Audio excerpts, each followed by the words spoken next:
序章：烈火中的蓝色承诺。如果把地球45亿年的历史压缩成一天，人类只会在午夜前最后一瞬出现。可真正令人震撼的，不是我们来得多晚，而是这颗星球曾经有多少次差一点就没有明天。故事要从一片没有海洋、没有天空，也没有生命的黑暗开始。起初，一片黑暗，一片广阔无垠、寂静无声的虚空，横亘在新生的太阳系之上。在那片寂静之中，尘埃和气体无止境地飘荡着，那是古代恒星爆炸后的残骸。微小的碳、锡和金属颗粒漂浮在金色的薄雾中，围绕着一颗年轻、闪耀的太阳旋转。这颗太阳脉动着剧烈的能量，这并非一个宁静的黎明。现场一片混乱，引力将一切物质向内拉扯，迫使物质碰撞、破碎，然后再次融合。数百万年来，宇宙碎片围绕着太阳螺旋式运动，形成了一个旋转的毁灭与创造的圆盘。在这场熊熊烈焰风暴中，有一小块区域开始比其他区域积聚更多的尘土，碰撞变得频繁起来。每一次碰撞都将碎片融合在一起，形成一个不断增大的熔岩球。地球正是在那片混沌之中诞生的。那还不是我们今天所知的世界，那是一片炽热的火海，一个燃烧的岩浆球，旋转速度比今天还要快，反复遭受大小不一的天体猛烈撞击。空气中弥漫着岩石和金属蒸发的浓烟。没有海洋，没有天空，没有大陆，只有一片融化的地表，在年轻的太阳的照耀下，像液态火焰一样闪闪发光。这些时代的时间流逝方式与现在不同，对我们来说仿佛永恒的时间，在宇宙时间长河中不过是眨眼一瞬。数千万年来，地球不断膨胀，吞噬着那些与它相遇的较小星球。每一次撞击都会再次融化地壳，使其温度高到难以想象。随后发生了一场前所未有的碰撞，一颗火星大小，被称为推亚的圆行星，以难以想象的力量撞击了年轻的地球。群山在几秒钟内化为乌有，两个天体融合在一起，爆炸产生的熔岩云被抛入太空，像燃烧的光环一样环绕着这颗行星。撞击抛出的物质在轨道上重组，月球究竟在数小时、数月还是更久的尺度内成型，仍取决于不同模型。但这场巨撞被认为是月球起源的关键。地球和它的卫星月球从此永远连接在一起了。他们的舞蹈将塑造潮汐、季节，以及终有一天使生命成为可能的稳定环境。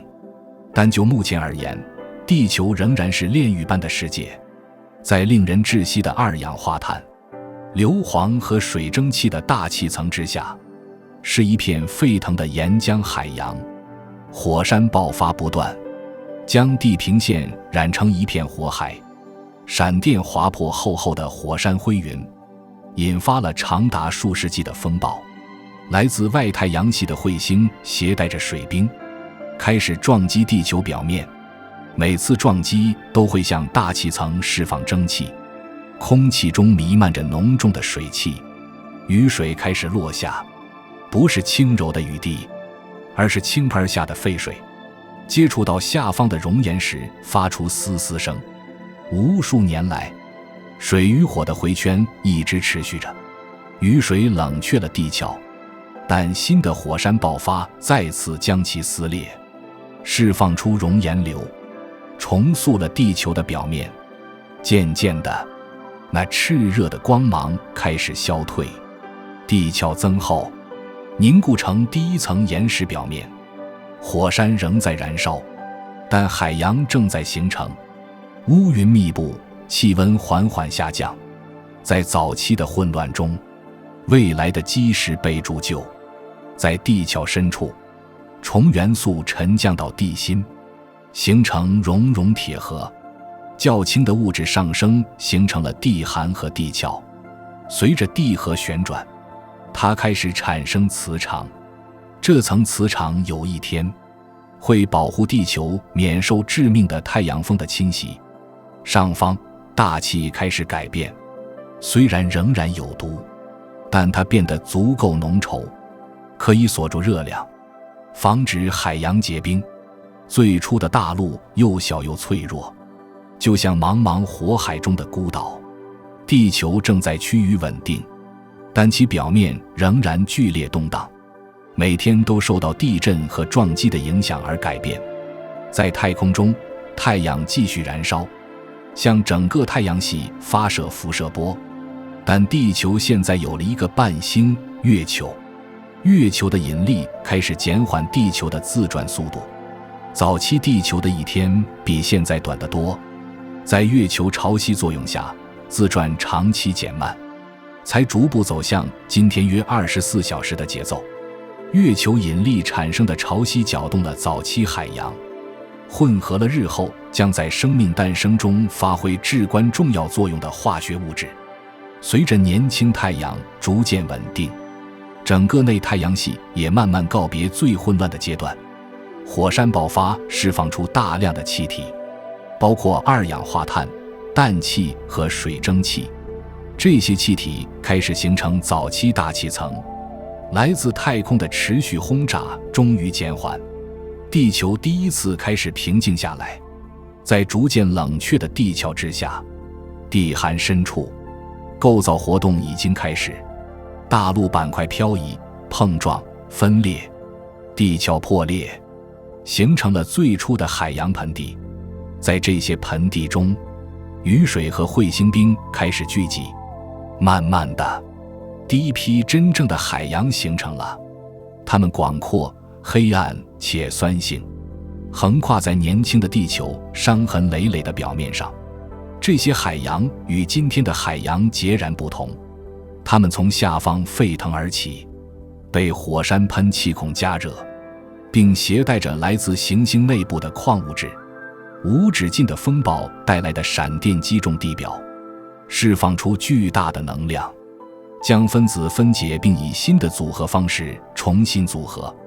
创造的化学反应开始了。在地表深处，熔岩持续流动，塑造出连绵不断的山脉。这些山脉在短短的地质时期内隆起又崩塌，大陆板块在熔岩海洋上漂移，像活生生的拼图碎片一样不断分离和重新组合。头顶上，天空开始变色，从火山烟雾的暗红色薄雾变为冷却大气的深橙色。富含碳化合物的陨石持续坠落，带来了有机分子。这些分子有朝一日将成为生命的基础。碳、氢、氧和氮，这些基本成分混合在原始海洋中。地球不再是死寂的世界，那里充满了化学反应。闪电照亮了波涛汹涌的天空，一次又一次地击中地面。每一次闪光都会产生新的化合物，也就是在水中漂移的复杂分子。随着时间的推移，这些分子开始在隐藏的水池和浅海中积聚。在这里，生命的最初萌芽正在形成。尽管距离真正的觉醒还有数百万年的时间，地球已成为毁灭与创造之间平衡的场所。火山仍在咆哮，但海洋如今已平息了它们的怒火。陨石仍然会撞击地球，但频率降低了。在地球熔融的地核内部，对流开始移动，驱动构造力。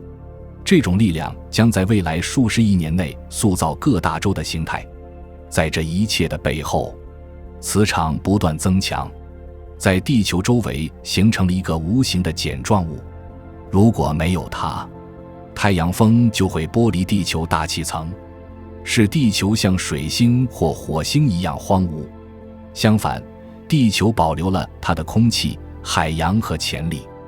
数百万年后，天空开始变得晴朗，第一缕蓝光穿透了薄雾，阳光反射在海面上，波光粼粼地洒在广袤无垠的空旷海面上，云层在高层大气中飘荡，预示着气候稳定。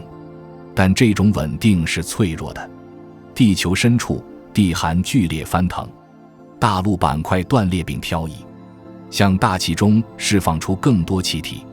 大规模火山爆发使天空昏暗了几个世纪，然后天空放晴，阳光重新照耀大地。地球正在学习呼吸，透过岩石吸收碳，再透过火山活动释放碳。天上的月亮一如既往的忠实，持续牵引海洋，引导潮汐，塑造海岸线。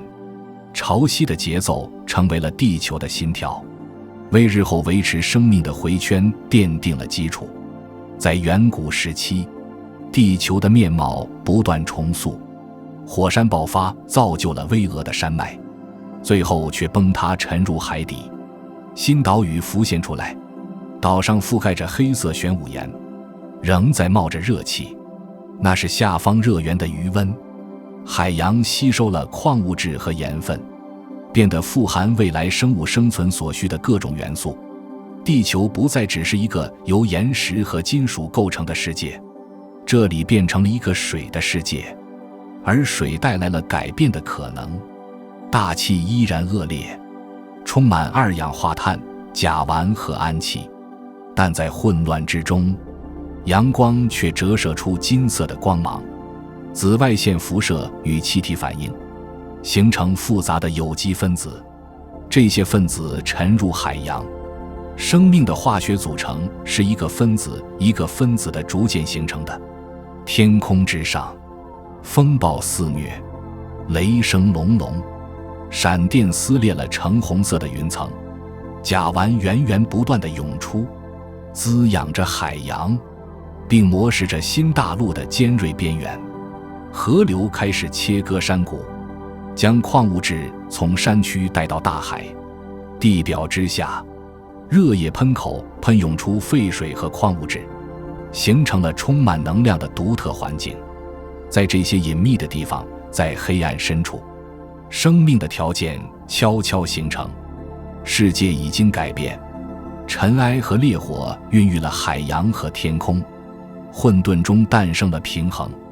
虽然地球仍然荒芜，但它已经准备好了。宇宙中最伟大的故事——生命的诞生的舞台，已经搭建完成。但在此之前，还有一次转变在等着我们。这颗星球仍然缺少一种至关重要的东西，能够维持氧气存在的大气层。在接下来的数十亿年里，火山将继续塑造大气，使其充满气体，从而促进进化的化学反应。于是慢慢的，从海底深处，生命的最初火花将会出现。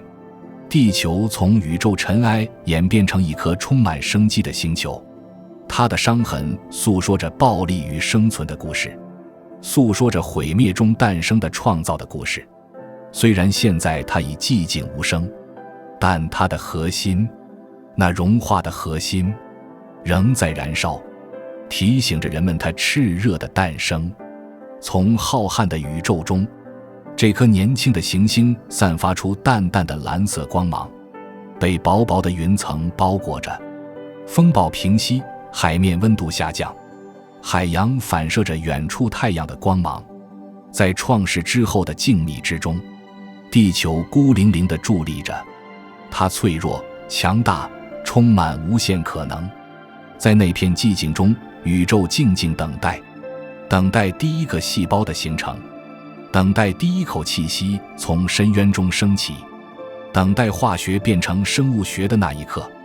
所有曾经存在过的生命，每一棵树，每一个生物，每一个人类，都曾等待着那些水域。而如今，它们仍然只是地球记忆中的一个梦。地球的诞生并非混沌的终结，而是创造的开始。从毁灭的灰烬中孕育出生命的希望。而这个诞生于烈火与水之中的承诺，将塑造未来45亿年世界的命运。新生地球在烈日下旋转，地壳裂开，嘶嘶作响，熔岩海洋像液态玻璃一样流动，火山喷发出火核，其上空的空气因高温而闪烁，高温甚至能折射光线。这是一个无尽的黄昏世界，一片被暴力塑造的景象。第1章，冥古咒，地狱般的童年。名字叫做冥古咒，听起来像神话里的地狱，事实也相去不远。熔岩、毒气、撞击与永不停歇的地壳重组，构成了地球最早的日常。但就在这片炼狱里，海洋与稳定地壳的第一个条件正一点一点被锻造出来。冥古咒开始了，大地不断颤抖，发出内部呻吟，仿佛星球正在努力冷却。地壳很薄很脆弱，在自身压力下会破裂，天体撞击频繁到足以反复重塑地表。有些撞击的能量远超人类文明所能制造的任何爆炸。撞击将熔岩抛向天空，地平线连续数日被火焰照亮。天空并非蓝色，那是一片令人窒息的黑烟和深红色烟雾的混合。火山灰像雪一样飘落，落在熔岩流上，阳光照不到地面，只有熔融金属暗淡闪烁的反射光。雷声隆隆，却无雨，在空旷的岩石平原上回荡。空气有毒，像一锅浓稠的二氧化碳、甲烷、二氧化硫和水蒸气的混合物，由气化的石头形成的云朵，其底部因下方高温而泛红，闪电撕裂天空，引发的风暴持续了几个世纪。在这些风暴之下，地球不断重生，融化又凝固，每一次回圈都改写了地形。在星球深处，其核心仍处于熔融状态，重力将重元素拉向中心，形成了一个铁核。铁核外包裹着一层致密的稀酸岩盐地函，对流气流像巨浪一样涌过地幔，驱动着上方地壳的剧烈运动。甚至在大陆和海洋形成之前，构造运动的种子就已经开始萌芽了。偶尔来自太空的轰鸣声会变得安静一些，短暂的寂静笼罩着大地。熔岩冷却后，在玄武岩地层中形成了崎岖的黑色平原，形成薄薄的壳层。但当另一次撞击发生时，壳层又会破碎。没有一个地方是稳定的，没有哪个地区能长期维持未受影响的状态。来自外太阳系的彗星偶尔会坠入这片炼狱之中，它们冰冷的躯体在接触到大气层时就会解体，释放出的水蒸气上升到令人窒息的大气层中。地球第一次开始累积水的痕迹，但这些水当时还不能以海洋的形式存在，它仍然是蒸汽，被困在过热的空气中，等待地球冷却到足以让它坠落的那一天。随着数百万年的时间流逝，轰炸仍在继续，但撞击之间的间隔逐渐变长。这颗星球开始呈现出可辨识的形状，虽然还称不上美丽，但已不再那么混乱。火山链耸立于地表，巨大的液态岩浆山脉向大气层输送气体，这种持续不断的气体释放形成了地球上第一批稳定的空气，尽管它对任何将来可能呼吸氧气的生物来说都是致命的。在那片毒云之下，大地在热浪中闪烁，滚烫的河流雕刻出的山谷在夜色中闪耀，地壳出现裂缝，喷出岩浆和火山灰。这些火山灰可能会使地平线在数十年内都变得昏暗。这些火山爆发一次又一次地覆盖了地表，形成了一层层黑色玄武岩。冷却后形成了玻璃状的平原。然而，在破坏之中，秩序开始形成。在地幔深处，热度开始有节奏的回圈，较冷的地壳区域略微增厚，漂浮在下方的熔岩海之上。地球正在学习如何自我平衡，山脉形成又崩塌，山谷被熔岩填满。最初的稳定迹象看似脆弱、短暂，但却是真实的。天上，太阳依然年轻而炽烈，它的辐射轰击地球，剥离了大气层中较轻的元素。由导电液态金属对流驱动的磁场开始发挥作用，无形力线环绕地球，帮助偏转太阳风。这个磁盾是这颗星球的第一个保护者，是默默守护着生命的一方。它有一天会让生命得以延续。冥古宙时期的地球是一个极端的世界，白天气温高得足以融化石头，闪电照亮了大地，击中了富含金属的地面，将整个区域蒸发成玻璃。远处，月亮又大又圆，近看时比今天在天空中看到的要大得多。它泛着柔和的红色光芒，仍然留有自身剧烈形成时的伤痕。它的引力牵引着滚滚的岩浆海洋，搅动着地表上的液态岩石潮汐。月球的存在减缓了行星的自转速度，为这个原本只有混乱的世界带来了第一个微弱的节奏。数百万年缓慢而炽热的流逝，虽然冲击事件发生的频率越来越低，但一旦发生，后果却是灾难性的。传统模型把约40亿年前的一段密集撞击称为后期重轰炸。不过，它究竟是一次短期尖峰，还是逐渐减弱的漫长过程，至今仍在研究。整个地区融化成新的熔岩海，地表再次被抹去，被火焰重塑，但地球依然存在，在持续不断的破坏之下，某种永恒的事物正在形成。地壳增厚，冷却到足以抵抗完全融化的程度，火山仍在喷发，但在2次喷发之间，它们的熔岩冷却凝固成最早的稳定岩石。这是地球表面最早的真实记录。这些岩石如今已古老的超乎想象，终有一天会在大陆深处被发现，成为早已消失的世界的最后幸存者。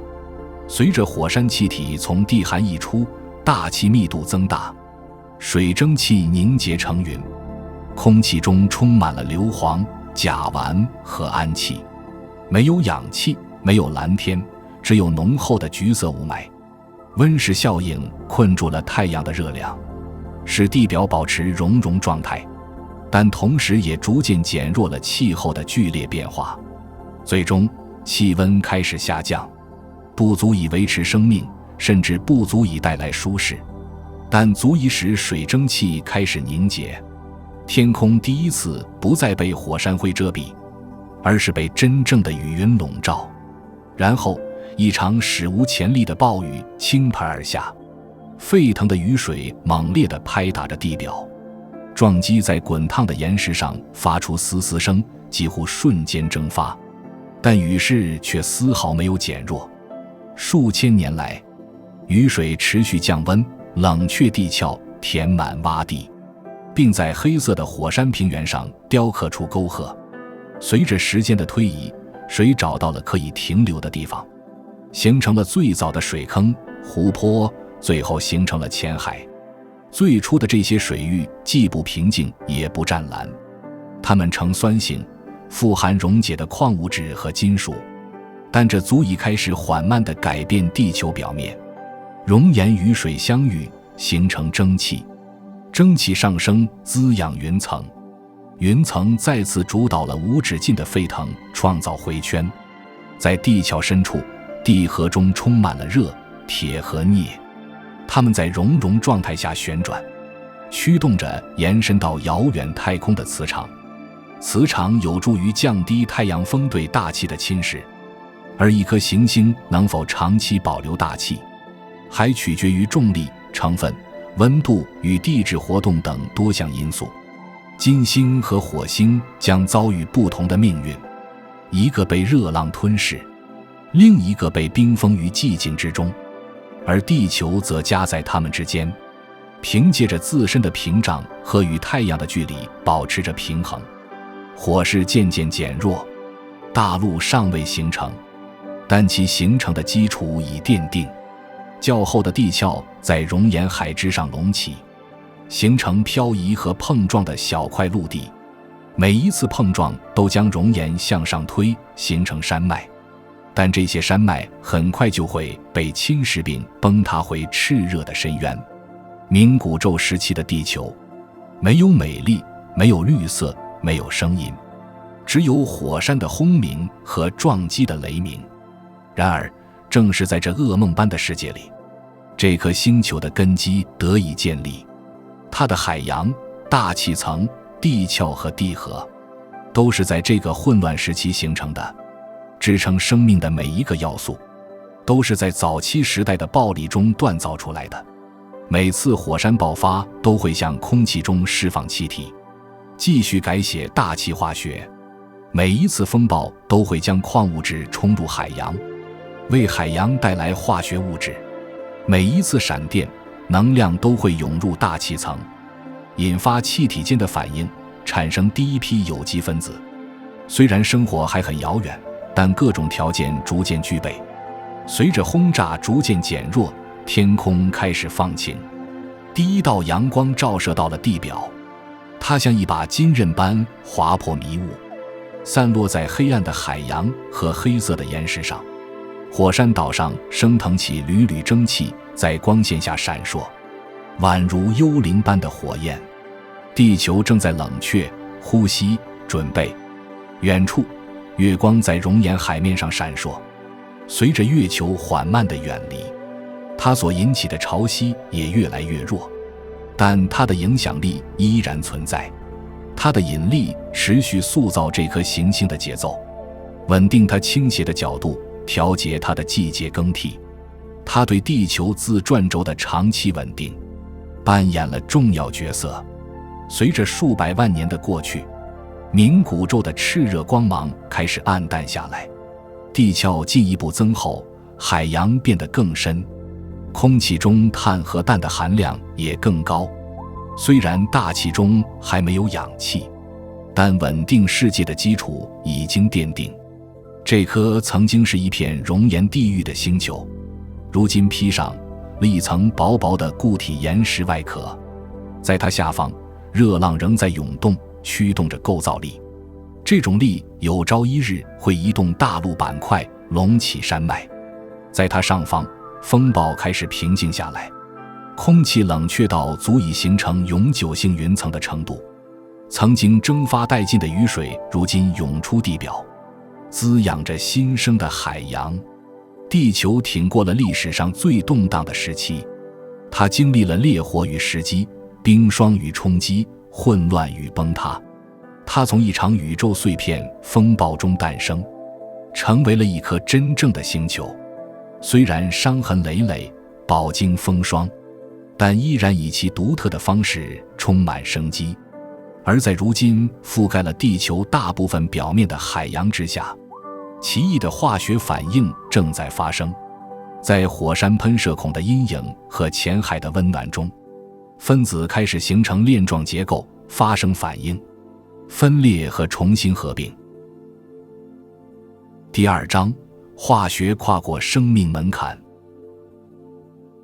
接下来的悬念是整部地球史最难回答的议题：没有生命的化学世界究竟如何跨过那条界限，变成第一个能复制、能代谢、也能演化的生命系统？我们至今仍没有唯一答案，但线索可能藏在深海热液喷口、矿物表面与早期海洋的能量梯度之中。冥古宙世界曾经只有毁灭，如今却在为创造做准备。这是人生的熔炉。随着炽热时代的结束，地球进入了一个新时代，水将占据主导地位，生物学的最初火花也将在此闪烁出现。冥界炼狱创造了一个能够孕育奇迹的世界，大火塑造了它，暴风雨考验了它，撞击几乎将其摧毁。但最终，在经历了混乱、酷热和无止境的暴力之后，地球找到了平衡。正是在这种平衡中，一切生命的可能性诞生了。世界终于安静了，天空不再降下火雨，海洋也不再因地球的愤怒而沸腾。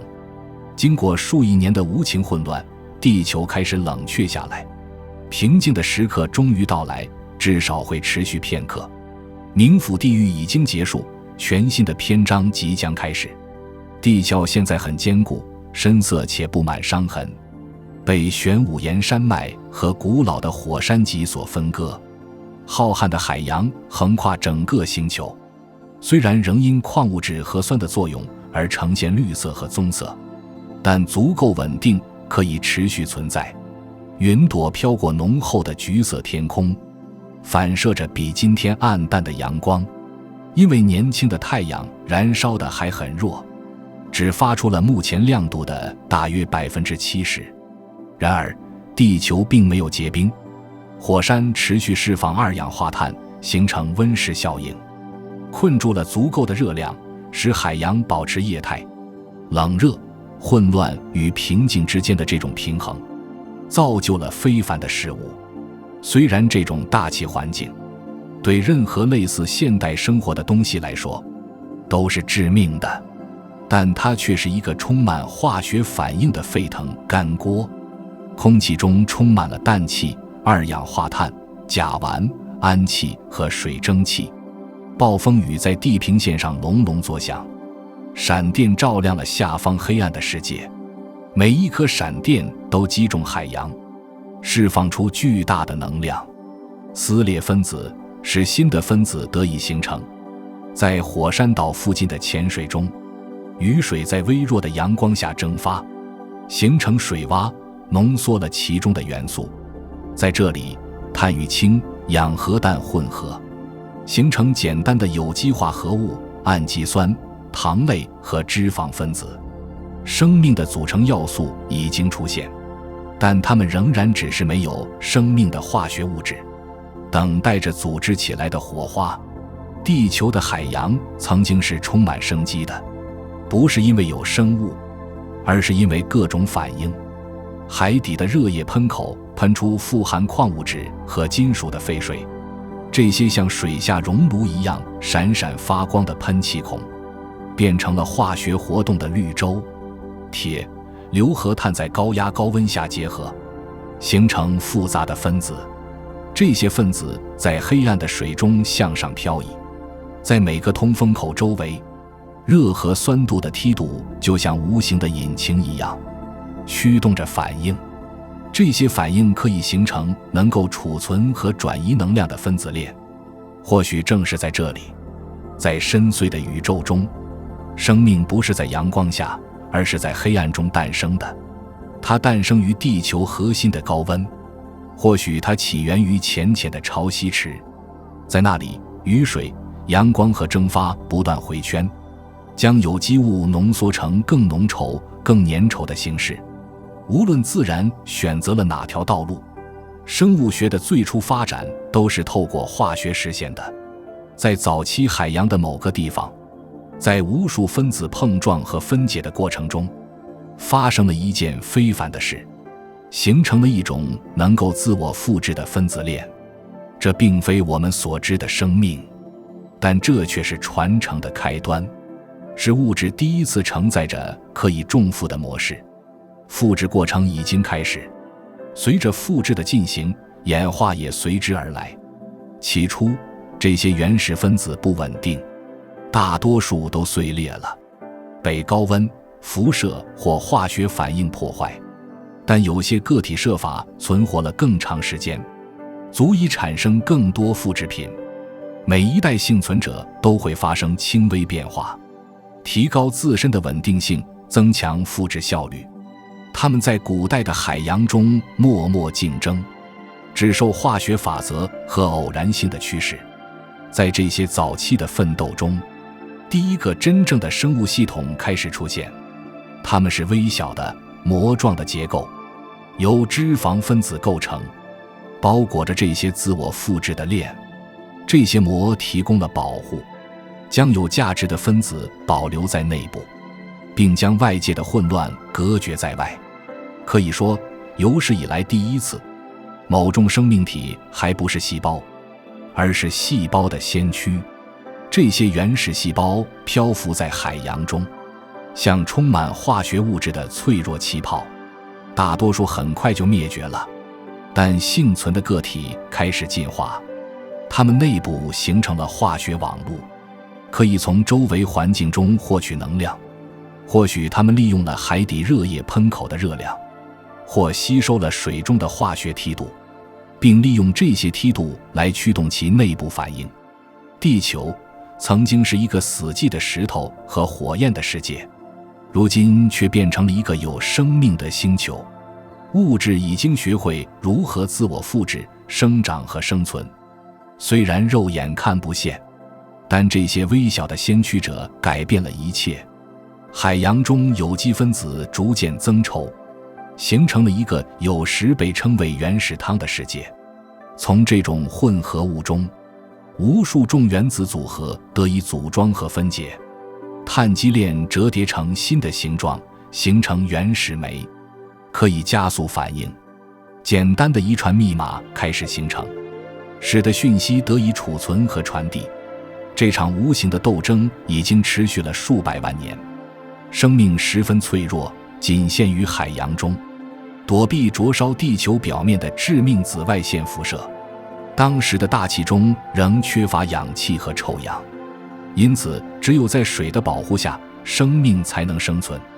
在深海昏暗的光线下，早期微生物已经适应了环境，以热液喷口和矿物质中的化学能喂食。这些最早的生物体结构简单，是单细胞生物，而且体积小得超乎想象。然而它们却是未来一切的缔造者，它们不断繁殖、扩散，并进化成各种微观的生命体。有些人发展了利用吸收特定波长的色素来捕捉太阳光能量的能力。这种原始的光合作用再次开始改变地球。起初，该过程并未产生氧气，相反，它依靠硫化合物，利用阳光将其分解以获取能量。但随着时间的推移，一种新的光合作用形式进化出来。这种形式利用水作为氢的来源，水分解时会释放出氧气作为副产品。由此，伟大的变革开始了。氧气曾经在地球上很稀少，但后来开始在海洋中累积。起初，它与溶解的铁反应，形成大片锈层，沉降在海底，形成如今岩石中仍可见的条带状铁矿层。数百万年来，海洋不断吸收氧气，颜色从绿色逐渐变成清澈的蓝色，最终达到饱和点，氧气开始逸散到大气中。这场无形的革命终有一天会重塑整个地球，但就目前而言，这仍然是一个悄无声息的过程。没有引起这种现象的微生物注意到它，生命已经扎根，开始改变周遭的世界。随着时间的推移，这些单细胞生物变得越来越复杂，有些细菌进化出了内部结构即膜中膜，从而提高了效率和专业化程度。这些最终会演化成真核细胞。真核细胞是所有动植物的祖先，但这还是遥远的未来。目前，世界属于微生物，它们覆盖了所有表面、岩石、海底，甚至海底形成的沉积层。它们形成群体，紧密地聚集在一起，以阳光和化学反应为生。随着它们的繁衍生息，它们开始塑造地球的地质、化学和大气。生命如今已成为一种地质力量，地球本身也开始改变以作回应。大气中的气体平衡发生了变化，火山活动释放二氧化碳，而微生物则吸收了二氧化碳。温室效应不断波动，造成了暖化和变冷的时期。大陆碎片在地表缓慢移动，随着构造力的持续运动而不断形成和分裂。曾经充满暴力的世界已经平静下来，形成了一个昼夜、冷热、雨水和蒸发的回圈。受月球驱动的潮汐搅动着潜水，混合着营养物质和化学物质。这种舒缓的节奏创造了一个稳定的环境，让生命得以发展。它确实进化了，从最早的自我复制分子到能够利用阳光的原始细胞。海洋已经成为一个活的实验室，每一滴水中都含有数百万个微生物，每个微生物都带着自己独特的遗传故事。它们之间的竞争推动了形态的多样性，从而产生了新的代谢途径和更有效率的生存方式。虽然不为人所见，但这场微小的改变为之后的一切奠定了基础。第3章，氧气，第一场由生命发动的灾难。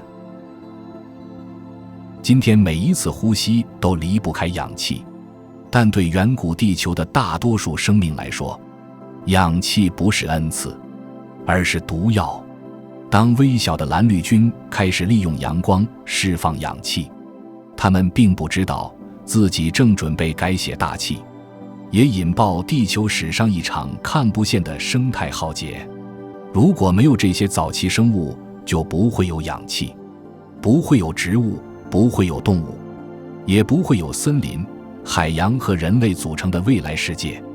这一切都始于这里，在原始海洋的静谧深处，地球已经从一个充满火焰的世界变成了一个充满生命的世界。上面的空气依然恶劣，充满了碳和甲烷，但在波涛之下，生命却蓬勃发展。这颗曾经寂静无声的星球，如今却发出微弱的化学脉动，那是生命活动的声音。生命的曙光并非一蹴而就，而是一个缓慢的觉醒过程。数亿年来，化学孕育了生物学，而生物学又开始改变地球。从简单的分子产生了复制，从复制中产生了进化，从进化中产生了第一个生命世界。地球的运动不再孤单，它携带着某种能够成长、改变和思考的东西。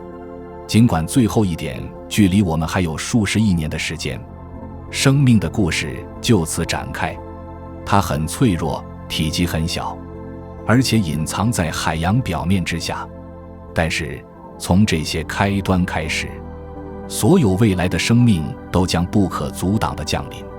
每一棵树，每一只动物，每一个人，他们的细胞中都承载着这一刻的古老记忆。地球第一次呼吸的时刻，这个星球从混沌中诞生，成为万物。无生命的石头和金属中诞生了生命的火花。在出生的大海深处，在年轻的太阳微弱的光芒下，生命仰望天空，开始了它无尽的旅程。这个星球已经发生了翻天覆地的变化，曾经炽热的熔岩世界变成了水、岩石和无穷无尽的微生物世界。在苍白的阳光下，海洋波光粼粼，海面上只有涟漪荡漾的波浪和偶尔出现的火山岛。在它们下方，肉眼无法看见的数万亿单细胞生物在静静地漂浮着，它们是未来的创造者，在不知不觉中缓慢地重塑着地球。地球第一次呼吸了，但这次呼吸是有代价的。数亿年来，最早的生命形式生活在黑暗中，以地球自身吸收的化学能为生。但其中有一些微小的生物发现了一种新技巧，捕捉阳光的能力。它们进化出了能够吸收太阳能，并利用太阳能来促进自身生长的色素。光合作用这一过程悄无声息地起源于海洋深处，起初这很简单，这些微生物利用硫化物或甲烷中的氢释放出的废物可以无害地溶解到海洋中，但随着时间的推移，进化完善了这个过程，一种新型微生物出现了，那就是蓝藻。它们个子很小，外表毫不起眼，但它们体内却蕴藏着生命史上最重要的发明之一——分解水的能力。这些生物以水为氢源，在产生氢的过程中释放氧气作为副产品。氧气这种气体在当时对大多数生物来说都是致命的。起初，氧气会与它接触到的一切物质发生反应，它与溶解在海洋中的铁结合，形成铁锈，沉入海底。这些富含铁的沉积物一层层堆积，形成了巨大的条带状岩层。这些岩层至今仍然存在，它们是地球最初呼吸的无生化石。数百万年来，氧气从未进入空气中，海洋吸收了所有这些物质，并与水中的金属和矿物质发生了反应。但随着蓝藻不断繁殖，它们开始淹没这些化学物质的吸收池，海洋已经无法容纳它们产生的气体，氧气开始缓慢地逸散到大气中。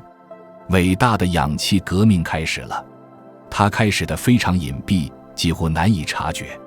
天空变了颜色，从橙色和棕色变成了淡淡的蓝色，空气开始变得稀薄，甲烷减少，氧气增加。对于许多在旧时缺氧环境中繁衍生息的生物来说，这种转变是一场灾难。氧气对我们来说是生命之源，但对它们来说却是毒药。它破坏了它们的细胞，扰乱了它们的化学反应，并消灭了整个族群。早期生物圈经历了一次巨大重组，造成危机的并非火灾或撞击，而是生命自己释放的氧气。在波涛之下，随着无数厌氧物种的灭绝，蓝绿藻蓬勃发展，它们形成了遍布海洋的庞大群落，并在近岸浅水中生长。随着时间的推移，它们建造了被称为叠层石的奇特岩石结构，这是一种由微生物电构成的层状结构，可以捕获沉积物和矿物质。即使在今天，我们仍然可以找到古代叠层石，它们是最早生态系统的化石。这些微生物城市生长了数亿年，产生的氧气速度超过了氧气的吸收速度，大气平衡发生了永久性改变。地球历史上第一次，空气中含有游离氧。随着这新元素的出现，改变也随之而来。氧气与太阳紫外线结合形成臭氧，臭氧层虽然薄，但却是地球高空至关重要的一层。这层无形的屏障开始保护地表免受致命辐射的侵害。在臭氧层出现之前，生命只能生活在海洋中，躲避灼烧裸露海面的紫外线。现在，这个星球第一次拥有了防御力量。空气依然稀薄，以现代标准来看，氧气含量仍然很低，但这足以开始改变一切。大气层的化学成分改变了地球的气候。甲烷是一种强效温室气体，它会被氧气慢慢分解，降低地球的保温能力。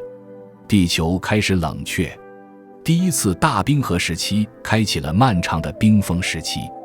地球大部分地区都被冰雪覆盖。第4章，雪球地球与复杂生命的前夜。氧气改变了天空，却也可能把地球推向极寒。冰层从2极一路向低纬度扩张，海洋像被封进白色牢笼，生命没有退路，只能在冰下、火山旁与微弱光线中等待。问题是，这场近乎全球性的冰封为何没有终结生命，反而可能替复杂生命打开大门？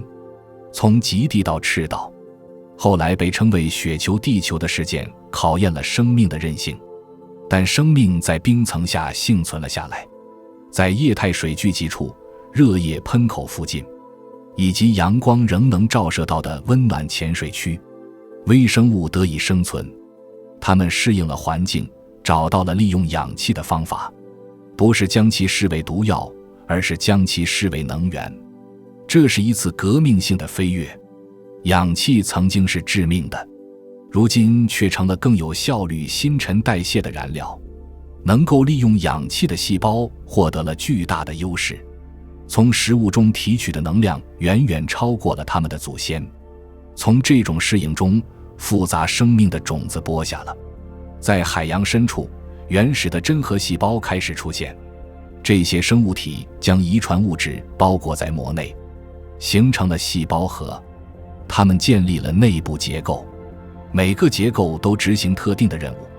这些细胞中有些与较小的细菌形成共生关系，它们吸收了这些较小的细菌，但并没有消化它们。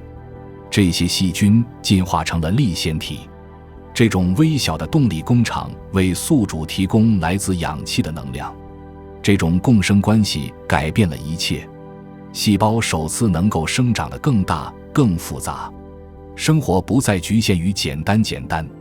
当地球上方的世界陷入冰封时，地下的演化却在加速进行。海洋成为了创新的实验室，新的细胞形态在那里竞争和适应。地球虽然环境恶劣，却以前所未有的方式展现出勃勃生机。伟大的氧气革命不仅改变了生命的生物学，也改变了整个地球的化学和地质。曾经被火山矿物质染黑的岩石，随着铁的氧化变成红色，海洋变得清澈，颜色逐渐变成蓝色，大气也变得更轻盈、更清澈、更稳定。从太空俯瞰，这种变化令人叹为观止。一颗曾经闪耀着橘棕色光芒的星球，如今闪烁着白云和蓝色海洋的光芒。地球呈现出我们今天所熟悉的颜色，这是这颗星球的第二次诞生。无数微生物产生的氧气重塑了世界，它为复杂生命的演化、动植物的兴起，以及最终我们今天呼吸的富氧大气铺平了道路。但在数亿年的时间里，这里仍然是一个微生物的世界，一个静谧、不为人知的领域。它奠定了之后一切的基础。就厌氧世界几乎完全灭绝了，幸存的微生物透过退缩到泥浆深处、岩石内部，或没有阳光的无氧环境中而得以生存。它们至今仍然存在，是那个早期时代的古老遗迹，提醒人们氧气曾经是敌人的时代。那些接受氧气的幸存者们分散到了四面八方，它们进化成新的形态，占据了地球上所提供的每一个生态位。每一次适应，每一次微小的变化，都蕴含着未来进化的蓝图。经过数百万年的时间，气体平衡趋于稳定，二氧化碳和氮气仍然占主导地位，但氧气含量持续缓慢上升。随着臭氧层在上空形成，温室气体在下层减少，地球进入了相对平静的时期，阳光更稳定地照射到地表，温度也趋于稳定，足以防止行星再次完全冻结。地球已经准备好迎接下一个篇章，但氧气革命产生了深远的影响。它不仅重塑了生命的化学组成，也影响了地球自身的回圈。氮和硫开始以前所未有的方式在生态系统中移动，生物圈与大气之间的相互作用形成了一个回馈回圈。生命影响气候，气候也影响生命。这种复杂的平衡一旦建立，就能持续数十亿年。尽管未来的事件会带来新的物种灭绝和灾难，但有氧生命的基础将不会动摇。随着时间的推移，这颗曾经毫无生机的星球变得更加复杂，更有活力。海洋中充满了微小的生态系统，洋流将营养物质输送到世界各地，滋养着微生物群落。这些微生物群落不断向大气中输送氧气，这种曾经有毒的气体如今已成为地球的呼吸。然而，尽管景色优美，世界依然一片寂静。这里没有森林，没有陆地上的动物，只有海浪声和风吹过石头的低语声。地球是有生命的，但它的故事才刚开始。头顶上，天空第一次呈现蓝色，云朵缓缓飘过地平线，阳光更加灿烂了，不再被浓厚的甲烷和火山灰雾霾所遮蔽。空气虽然依然稀薄而陌生，却弥漫着改变的气息。在那无垠的天空下，海洋涌动着希望。生命战胜了化学、化毒卫力量，重塑了世界。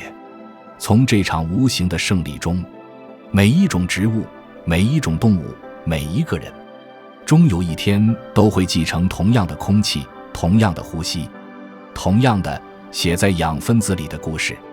伟大的氧气革命结束了生命的第一个时代，开启了生命的第二个时代。这颗曾经被烈火和灰烬窒息的星球，如今焕发出勃勃生机。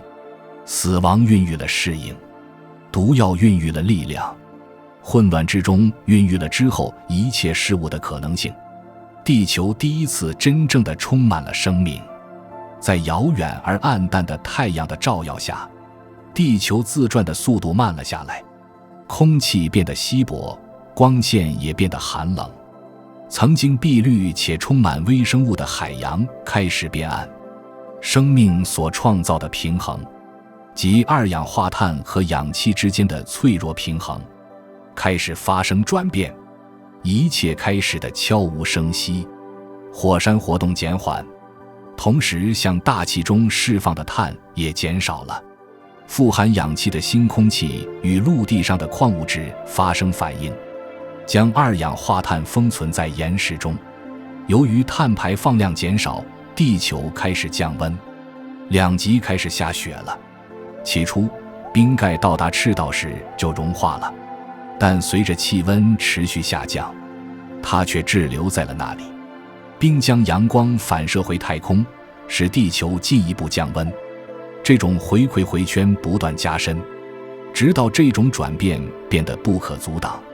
地球冰封了，冰川从2极向赤道蔓延，覆盖了大陆和海洋。冰川厚度达到数百米，将山脉碾成尘埃。海洋开始从表面向下结冰，将生命困在一片寂静的白色冰层之下。连曾经温暖的热带赤道地区也被冰雪覆盖，这颗星球变成了一个冰冻的球体，像一个雪球在漆黑的太空中旋转。冰层之下，世界并未消亡，在海洋的黑暗深处，在热液喷口和火山裂缝附近，生命依然存在。在那里，在温暖的深海中，微生物群落继续着它们古老的回圈，并依靠地球仍然提供的热量和化学物质来生存。但水面一片寂静，狂风呼啸着掠过冰封的沙漠，卷起的不是尘土，而是冰晶。火山仍不时喷发，将火山灰喷向空中，但就连他们的愤怒也被寒冷压制住了。阳光难以穿透薄雾，即使穿透了薄雾，也只是反射在无尽的白色上，没有一丝温暖。数百万年来，这股冰冷的力量一直束缚着这颗星球。地球以前也曾冰封过，但从未像这次这样严重。这不是季节变化，也不是暴风雨，那是一个时代。冰层下的海洋在某些地方仍保持液态，并受到地热的加热，生命在那里退却，挣扎求生。这些与世隔绝的避难所成为了地球上生物最后的庇护所。蓝藻继续缓慢地进行光合作用，在微弱的光线还能穿透薄冰的地方进行着光合作用。其他生物则生活在喷射孔附近，以矿物质和气体喂食。在这些隐秘的绿洲里，进化并没有停止，它只是放慢了速度，等待着星球苏醒。但自然界的平衡永远不会永远维持下去。在冰冻的地壳之下，火山再次开始活跃起来，地球内部被困住的二氧化碳开始溢出，并在大气层中累积。数百万年来，这种气体不断积聚，无法溶解在冰冻的海洋中。每一次火山爆发都会增强温室效应，地球也因此开始慢慢暖化。随着气温升高，冰开始融化。起初只有在赤道附近，因为那里的阳光最强，大片冰层破裂破碎，露出下方漆黑的海洋。那块深色表面吸收了热量，非但没有起到调节作用，反而加速料解冻，引发了连锁反应，一旦开始就无法停止。在短短几千年内，地质时间尺度上不过眨眼一瞬，雪球地球就融化了，冰川融水如洪流般席卷各大洲。大气层中二氧化碳含量极高，吸收了大量热量，使地球从冰封的坟墓变成了蒸汽弥漫的温室。气温飙升，巨大的风暴席卷全球，侵蚀山脉，改变河流走向。被长期囚禁在冰冷牢笼中的生命再次获得了自由。海洋中充满了来自融化冰川和侵蚀岩石的营养物质，生物活动也随之爆发，蓝藻大量繁殖，以前所未有的速度产生氧气。其他微生物也进化出了在不断变化的环境中生存的新方法，它们既以矿物质喂食，也以阳光喂食。大融化不仅使地球复苏，也为演化加速奠定了基础。从极寒到极热，新的环境压力迫使生命要么适应，要么灭绝，而从这些幸存者身上将会涌现新的形式。雪球地球事件之后，世界呈现极端的景象，冰川将大陆夷为平地，留下了广阔的岩石平原。侵蚀作用将矿物质带入海洋，使海洋富含营养物质，促进了微生物的大量繁殖。大气中的氧气含量持续上升，进一步改变了空气和水的化学成分。天空原本昏暗灰蒙蒙的，变成了深邃浓郁的蓝色。阳光穿透逐渐放晴的大气层，照亮了波光粼粼、生气勃勃的海洋。从太空看去，这颗星球重获新生，生气勃勃。它曾经的白色伤痕也渐渐被遗忘，但冰的记忆却挥之不去。生命在最黑暗的时期学会了韧性，它学会了在酷热和严寒中生存，既能适应匮乏，也能适应富足。这些经验教训将在进化过程中不断回响，使生命为未来可能面临的每一个挑战做好准备。随着气候趋于稳定，大陆板块再次开始移动，构造力将陆地推向一起，形成超级大陆。这些超级大陆在地表漂移，火山爆发释放出新鲜的二氧化碳，平衡了大气成分，防止了再次出现严寒天气。在这种重新恢复稳定的局面下，发生了一件不寻常的事：细胞开始相互协作。数十亿年来，生命一直以单细胞、微小生物的形式存在，独自生存和死亡。但现在，在新条件下，一些细胞开始聚集在一起，形成菌落。最初，这些结构很简单，就是一群相同的细胞共享营养素。但随着时间的推移，专业化出现了，有些细胞承担了特定的功能，例如收集食物、提供结构、进行繁殖。多细胞生物的出现标志着多细胞生命的开始。这种新的生活方式使生物体长得更大、更有效率、更具适应性。它们不是作为个体进行竞争，而是作为更大整体的一部分发挥作用。多细胞生命的演化是地球史上最重大的转变之一，而这得益于雪球地球的考验。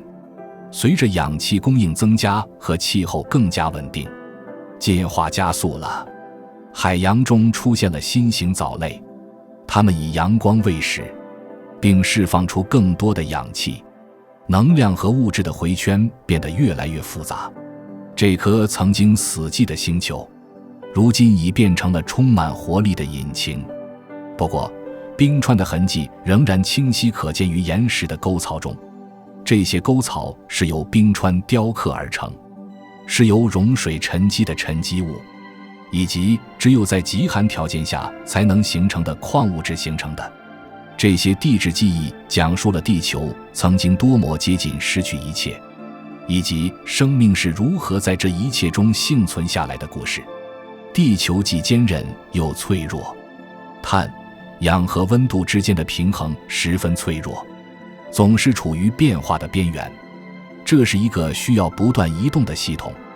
火山释放气体，海洋吸收气体，生命调节气体交换。这种在灾难中形成的平衡，将使地球再维持数十亿年。随着冰雪消融，新的海岸线显露出来，浅海遍布各大洲，形成了广阔的海洋栖息地。阳光穿透这些温暖、富含营养的水域，促进了生物的爆发性生长。浮游生物、藻类和蓝绿藻在水面附近形成致密层，形成了第一个真正的生态系。氧气充满了海洋，使海洋由绿色变成了蓝色。铁曾经大量溶解于水中，现在氧化后沉入海底。地球的化学成分再次发生了变化，这次是永久性的。随着生命的扩充套件，生命也变得更加多元。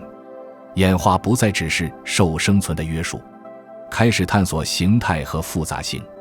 生物体学会了以新的方式感知、移动和对环境做出反应。在平静的海洋表面之下，正在为下一次伟大的变革奠定基础。随之而来的动物生命的爆发，但在那黎明到来之前，地球喘了口气。冰雪消融，酷暑消退，世界亿万年来第一次迎来了和平。天空泛着成熟太阳柔和的光芒，大陆上河流蜿蜒流淌，波光粼粼，山谷清澈见底。地球曾遭受灾难，但最终变得更强大。它从混乱中学会了平衡，从毁灭中学会了和谐。冰封的世界迎来了新生，灭绝孕育了演化。雪球地球考验了生命的极限，并发现其无比广阔。当冰雪融化时，生命不仅回归，而且征服了世界。星球不再寂静，经过数十亿年的平静之后，海洋开始涌动起一种新的运动。这种运动快速、有力且充满活力，波浪下泛起细小的涟漪，柔软的生物在泥泞中蠕动爬行。曾经由肉眼看不见的微生物统治的世界，即将发生翻天覆地的变化。第5章，寒武纪。眼睛出现之后，世界变了。大约5亿多年前，海洋突然变得热闹。捕食者、盔甲、眼睛、附肢与新的身体设计接连登场。这不是一夜之间的魔法，而是数千万年的演化加速。从这一刻开始，生命不再只是活着，它开始追逐、躲避、竞争，也开始看见彼此。寒武纪时代来临了。在地球历史的大部分时间里，生命只以单细胞或简单的群体形式存在，太小以至于肉眼无法看见，太安静以至于难以察觉。但现在，进化以前所未有的创造力爆发性地向前迈进。在短短几千万年的时间里，地质时间中只是短暂的一瞬，几乎所有曾经存在过的主要生物体型都出现在了海洋中。这是地球史上规模最大的生命爆发。波涛之下，海底变成了一片拥挤的战场。三叶虫身披如同活盾牌般的盔甲，在沉积物上爬行，寻找食物。在它们上方，蠕虫状的生物挖洞躲藏，以躲避靠嗅觉和震动捕猎的掠食者。长着尖刺和触手的动物过滤水中的颗粒物，而奇特的类似水母的生物则随波逐流。它们透明的身体在昏暗的光线下发出微弱的光芒。历史上第一次，生命进化出了眼睛。早期动物的身体进化出了微小的光敏细胞点，使它们能够感知阴影和运动。视觉改变了海洋。突然间，生死之别取决于谁能先看到。捕食者变得更有效率，猎物则学会了躲藏、挖洞或伪装。进化因此加速发展，每一种适应都会衍生出另一种适应。贝壳和外骨骼开始出现，它们是由碳酸钙构成的坚硬防御结构，可以保护脆弱的身体免受攻击。贝壳带来了化石，化石是复杂生命的第一个永久记录。曾经没有记忆的世界，如今开始将自己的历史刻在石头上。海洋色彩斑斓，波光粼粼，海底生长出茂密的海绵状生物群落，它们过滤水中的营养物质。类似珊瑚的群落开始形成了最初的珊瑚礁。蠕虫在淤泥中穿行，将氧气混入沉积物中，改变了海底的化学成分。生命不仅在繁衍，而且还在改造自己的环境。在浅水区，藻类和蓝绿藻覆盖着岩石，产生氧气，充满水和空气。氧气的充足促进了体型较大、活动性较强的生物的演化，肌肉变得更强壮，动作更快，感官更敏锐。生命第一次可以追逐、逃离和战斗。捕食改变了一切，它迫使生物体朝着新的方向发展，例如盔甲、速度、隐藏性和智力。猎人和猎物之间的军备竞赛成为了进化的引擎。有些生物进化出了锋利的爪子或尖刺，另一些则长出了灵活的身体，能够扭动和快速躲避。有些鱼钻入沙子深处逃生，而有些鱼则游到更开阔的水域。这种动态张力使海洋的每个角落都充满了多样性。新来的动物中包括几乎所有现代动物群体的祖先：节肢动物、软体动物、环节动物和早期脊索动物。一些体型很小、类似鱼的生物开始出现，它们拥有原始的脊椎骨，优雅地在水流中游动。它们体型虽小，身体脆弱，但却蕴含着未来所有脊椎动物生命的蓝图。曾经平静无波的海洋，如今回荡着觅食和逃亡的节奏。微小的浮游生物成群结队地漂浮着，为体型较大的滤食性动物提供食物。这些动物张开大嘴将它们吞噬。像奇虾这样的早期掠食者，拥有圆形的颚和抓握的肢体，统治着海洋，能够一击吞下体型是自己一半大小的生物。寒武纪世界是一个充满奇迹和噩梦的地方，它的生物既陌生又熟悉。进化的最初实验，探索生命可能演化成什么样子。阳光穿透水面，照亮了珊瑚状的结构和柔软的藻类。在它们下方，海底因富含矿物质的沉积物，而闪烁着红色、绿色和金色的光芒。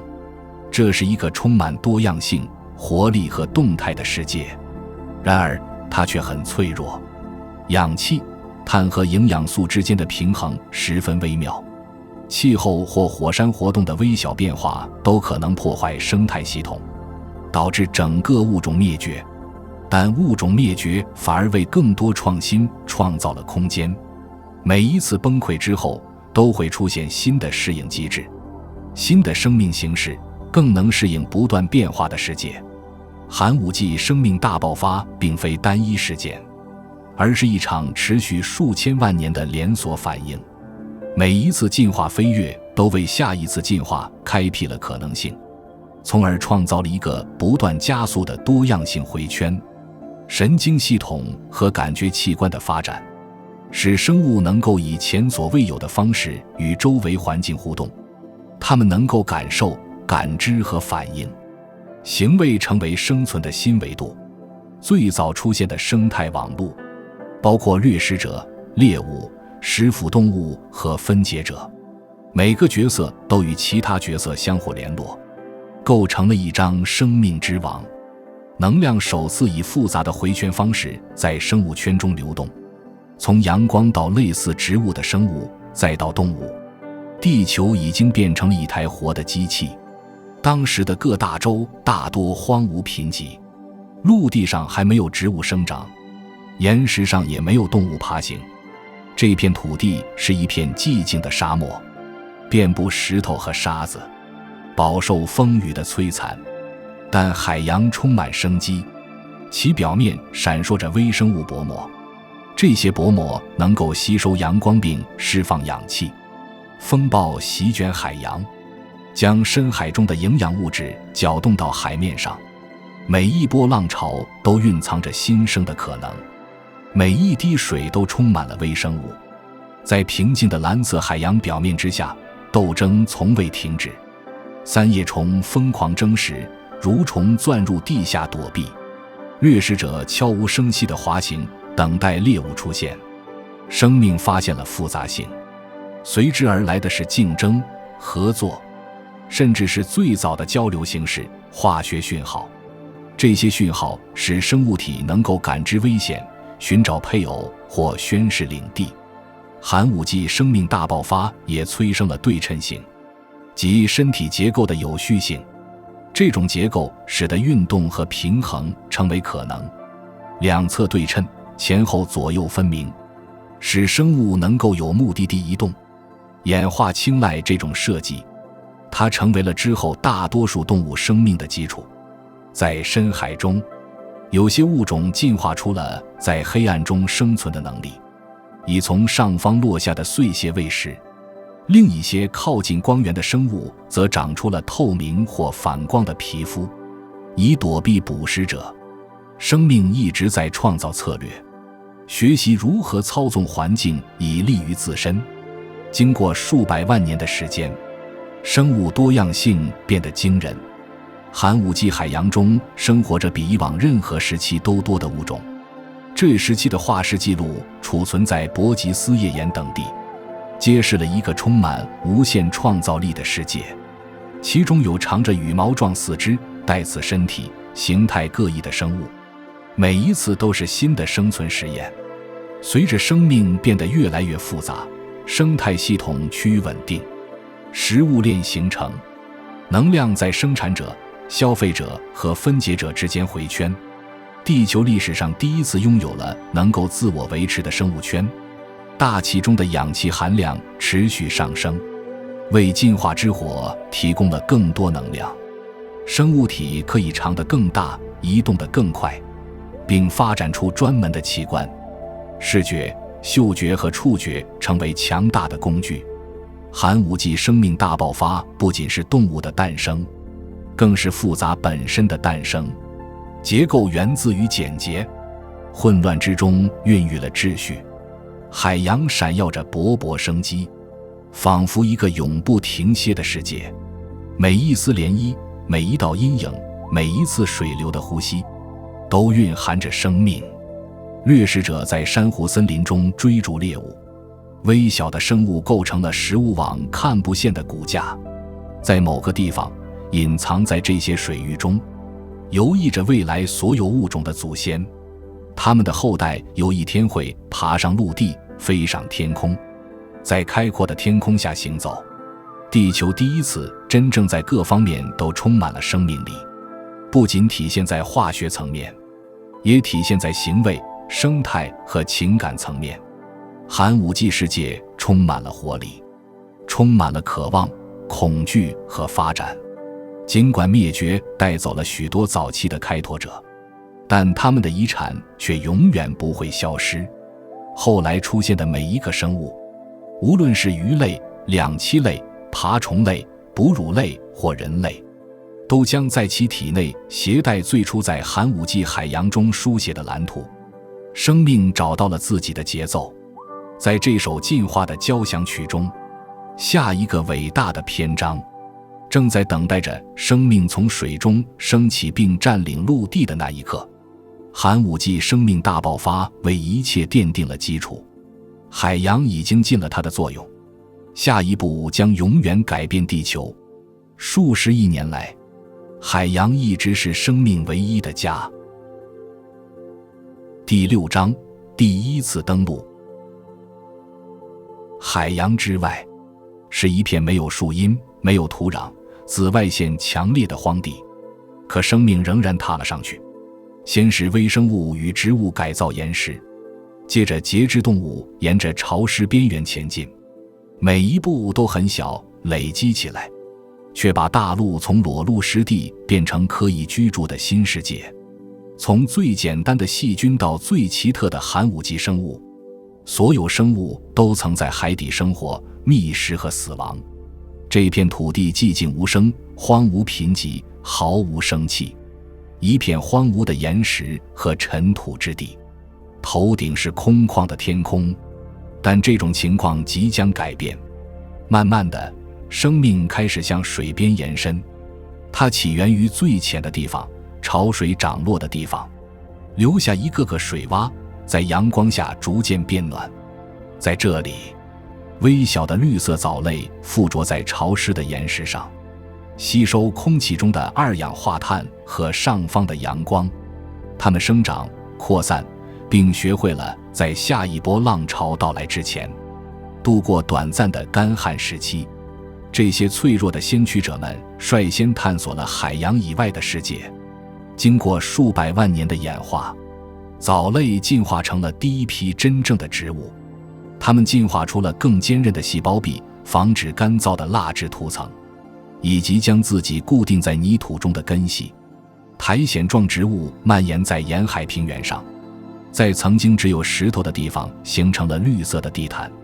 世界正在改变，空气中原本充满二氧化碳，但随着植物吸收二氧化碳并释放氧气，空气开始改变。每一阵风都带着新生的气息，尽管当时还没有任何生物能够察觉到这一点。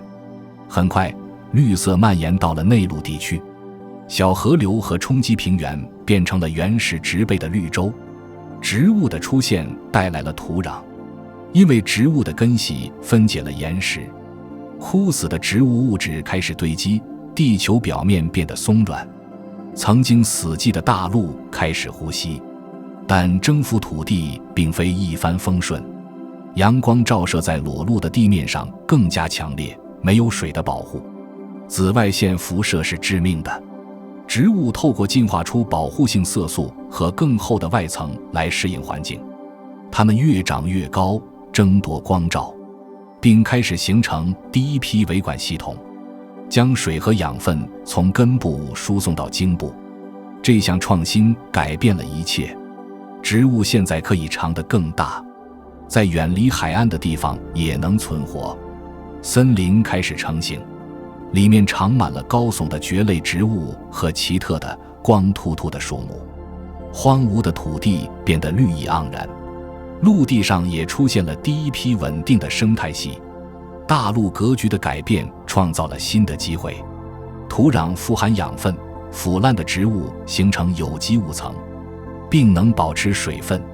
动物们随后便可登场了。最早踏上陆地的人并非人类意义上的探险家，而是偶然的旅行者。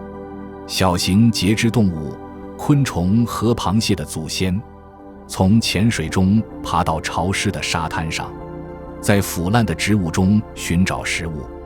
它们的坚硬外骨骼保护它们免受脱水之苦。而它们的关节腿使它们能够在不平坦的表面上爬行。起初，它们只能短暂地生存下来，然后退入大海。但进化是有耐心的，有些节肢动物进化出了特殊的呼吸结构，可以在空气中呼吸。它们停留的时间更长，捕猎小型动物，并以腐烂的植物喂食。随着时间的推移，它们变成了真正的陆地居民，成为第一批陆生动物。大地不再寂静，微小的生物在早春苔藓和蕨类植物的灌木丛中穿梭，马鹿和蜈蚣在土壤上爬行，以腐烂的植物喂食。第一批蜘蛛出现了，它们吐丝来捕捉那些冒险靠近的猎物。昆虫起初体型很小且没有翅膀，后来却成为了这个新世界的主宰，适应了每一个生态位。同时，海洋持续繁荣发展，珊瑚礁扩张，鱼类演化成新的形态，有些动物长出了下颚。这是一个简单但革命性的变化，使它们能够咬和咀嚼食物，而不仅仅是过滤食物。强健的下颚带来了统治地位。海洋中最早出现的真正掠食者是身披甲胄、头部有骨板、嘴里长满牙齿的鱼类，其中包括所有脊椎动物的祖先。它们日后将行走在地球上。在浅海沿岸水域，有些鱼类开始适应近岸生活，它们进化出了更强壮的鳍，可以帮助它们穿过泥泞的海底，或者在退潮时帮助它们在水池之间移动。有些鱼甚至开始从水面吞咽空气，用改良的鱼鳔作为原始肺。这些早期鱼类被称为肉鳍鱼，是连线两个世界的桥梁。随着时间的推移，它们演化出了第一批两栖动物。这些生物既能在水中呼吸，也能在陆地上呼吸。它们的鳍进化成了能够支撑身体的肢体，它们可以拖着身体穿过泥滩，在水干涸时寻找新的水坑。这是一个尴尬的过渡。它们行动笨拙，皮肤脆弱，生存岌岌可危。但进化奖坚持不懈，每一代人都变得更强大，更有能力，更能适应新环境。陆地时代开始了，森林遍布各大洲，变得越来越茂密，越来越高大。空气中充满了氧气，这是广阔的绿地大量产生的。气候趋于稳定，降雨周期由无垠的森林、河流、峡谷和肥沃的平原的蒸发驱动。这些平原是在洪水带来富含营养物质的沉积物的地方形成的。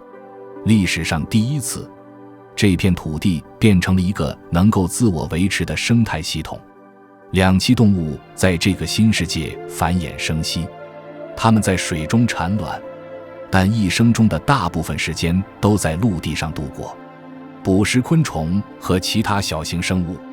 随着时间的推移，它们变得越来越大，种类也越来越多。有些动物重返水中，成为全职掠食者，另一些则冒险深入内陆，远离它们的水生起源地。这些先驱者为早期四足动物与羊膜动物铺平道路，让脊椎动物能够更深入陆地。但在这个时代，两栖动物统治着世界。这些巨大的、类似蝾螈的野兽在沼泽中游荡，以比自己小的生物喂食。第7章，鱼类时代，四肢从水中诞生。泥盆纪的海洋是鱼类的王国，但真正改变未来的不一定是最凶猛的猎手，而是那些在缺氧潜水、季节性水池与泥泞岸边挣扎求生的鱼。某些鱼鳍逐渐变得能承重，呼吸方式也更加灵活。四肢动物的故事就从这场求生开始。泥盆纪时期，也就是鱼类繁盛的时代，地形郁郁葱葱，气候湿润，河流蜿蜒穿过蕨类植物丛生的森林，空气中弥漫着薄雾，体型如鸟般大小的蜻蜓在植物间飞舞，地面上爬满了各种生物。生命不仅征服了这片土地，而且开始塑造它。植物改变了大气成分，稳定了气温，并将氧气含量提高到地质历史上的最高水平。昆虫和节肢动物因此变得体型巨大，它们的身体依靠充足的氧气维持生存。世界充满活力，欣欣向荣，充满希望。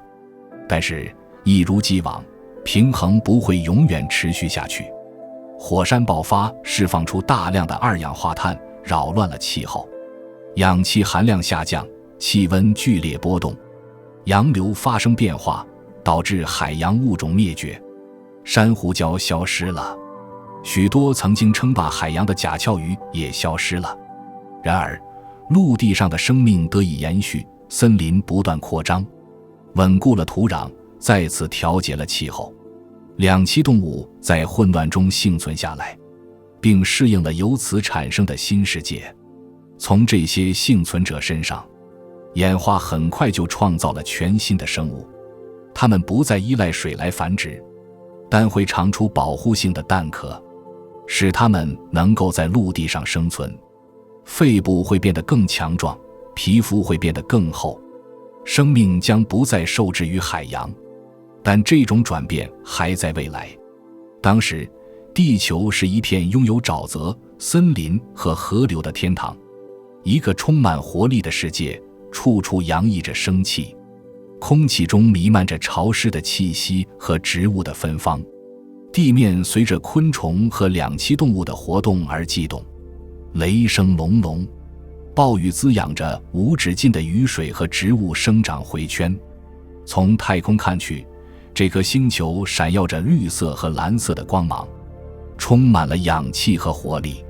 从荒芜的岩石到生机勃勃的世界的转变已经完成。生命历经数十亿年才从海洋深处崛起，最终占领陆地，但它凭借着坚定不移的毅力做到了这一点。地球曾经是一个火星球，后来是一个冰星球，再后来是一个水星球，现在这里变成了一片森林。从这些森林中，下一个伟大的时代即将兴起，那就是巨人的时代。当生物体型增大时，生态系会更加完善，地球将迎来第一个真正的富饶时期。但此刻，这片土地才刚开始呼吸。征服完成了，世界第一次回荡着风吹过树叶的声音和动物在坚实的地面上行走的轻柔脚步声。世界变成了绿色，广阔的森林覆盖着大陆，从地平线一直延伸到地平线。空气中弥漫着浓雾和泥土的湿润气息，高耸入云的树木如同活生生的柱子般拔地而起，树干上缠绕着蕨类植物和苔藓。阳光透过茂密的树冠洒下，将下方的沼泽地笼罩在永恒的暮色之中。第8章，石炭纪，地球第一次深呼吸。森林第一次大规模覆盖陆地，空气中的氧气升到远高于今日的水准。巨型节肢动物在湿热林下活动，两栖类控制水边，而一层层没有完全腐烂的植物被泥沙与时间封进地下，最后变成煤。那是远古阳光留下的黑色存款，也是人类日后改变气候的伏笔。这就是石炭纪，地球变成了一个有生命、会呼吸的机器的时代。曾经荒芜的石头地现在变成了一片湿润的天堂，河流蜿蜒穿过茂密的丛林，滋养无垠的湿地。雨几乎一直下个不停，使空气保持温暖潮湿，到处都充满了生机。绿色的爆发重塑了地球。当时的森林里生长着许多巨型植物，与现存的任何生物都截然不同。高耸的石松和木贼长到30多公尺高，树皮上覆盖着鳞片，根系像巨大的网路一样在泥土中蔓延。在它们下面，蕨类植物和种子蕨形成了茂密的地毯，而真菌则在持续的潮湿环境中茁壮成长，氧气含量飙升至远高于今日的水准。部分估计认为高峰可能接近 30% 至 35%。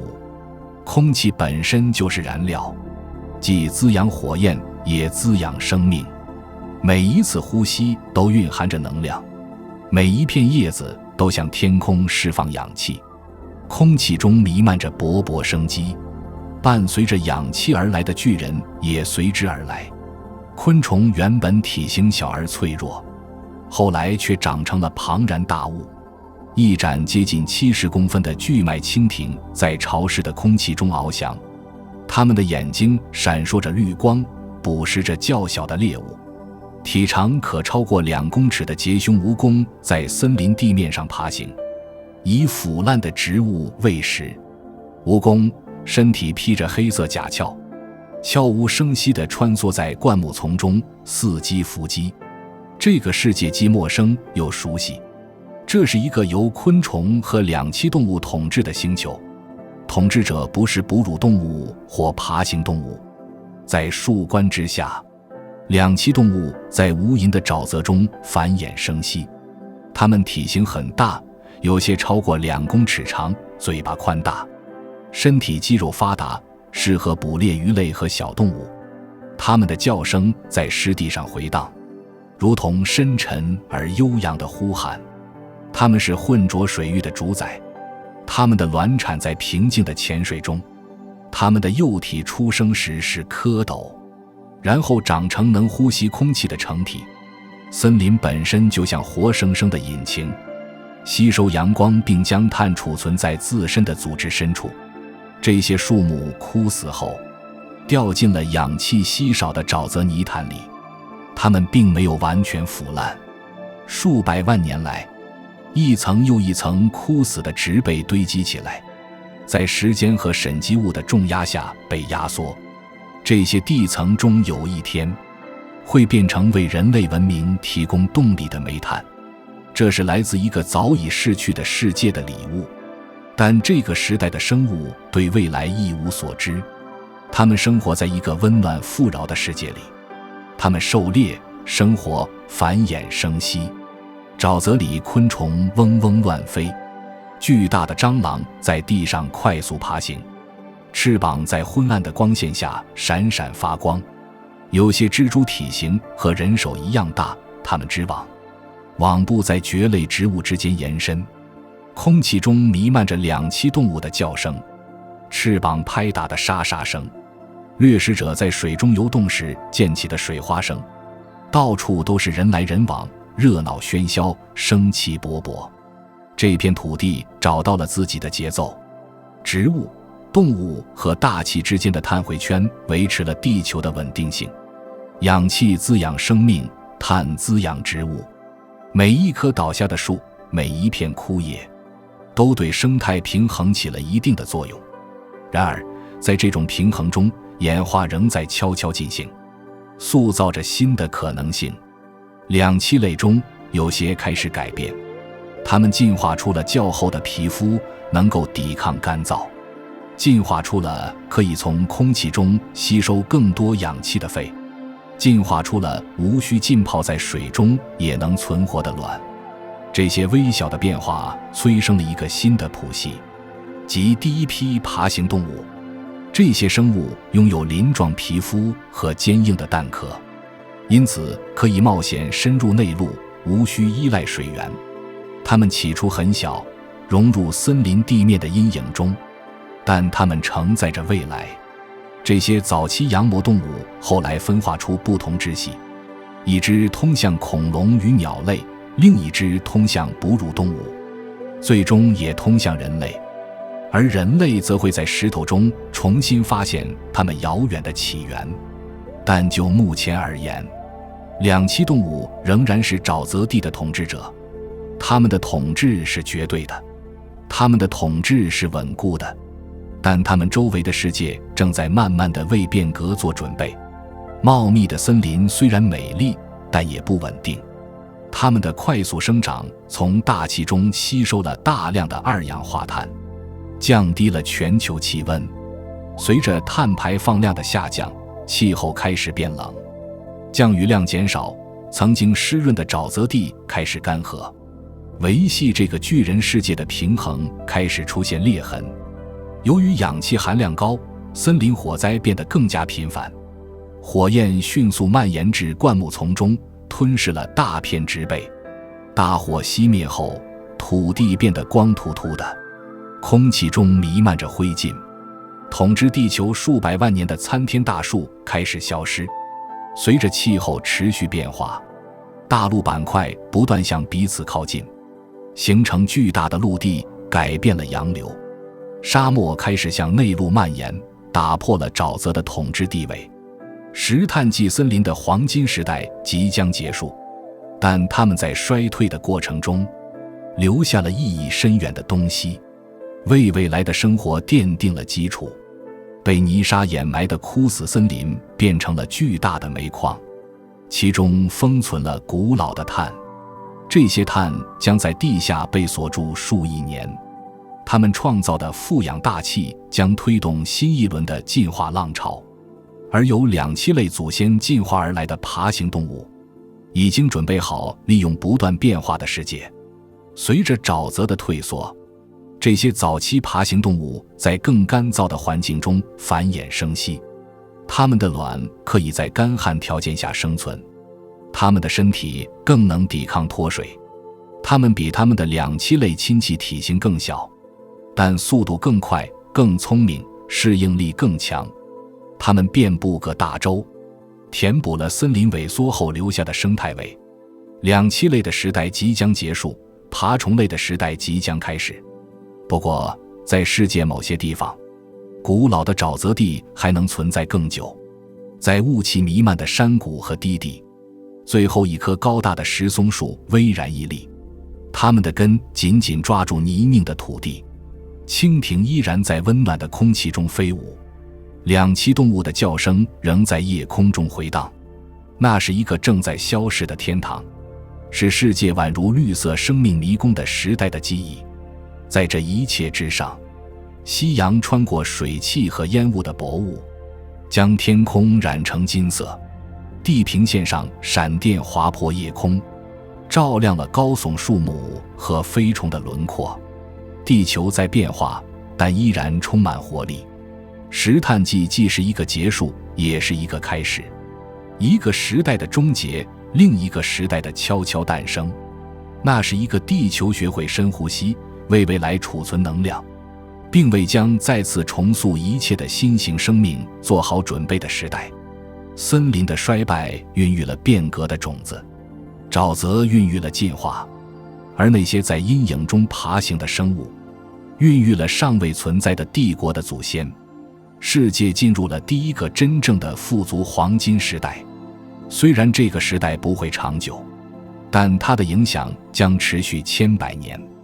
这些沼泽中形成的煤炭有朝一日会在熔炉中燃烧，驱动机器照亮尚未被想象出来的物种的夜晚。但就目前而言，在温暖的石炭纪暮色中，地球属于森林、昆虫和两栖类。巨大的蜻蜓在静谧的空气中滑翔，翅膀捕捉着渐渐消逝的光线。浅水池边传来蛙鸣声，树木向天空释放氧气，星星开始穿透薄雾显现。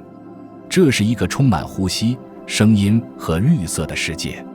地球的肺第一次扩张，当最后一缕阳光在水面上闪烁时，地球缓缓地翻开了新的一页。一个绿色凋零，沙漠隆起，爬虫类统治土地的世界。世界再次发生了变化。第9章：盘古大陆与爬行动物帝国。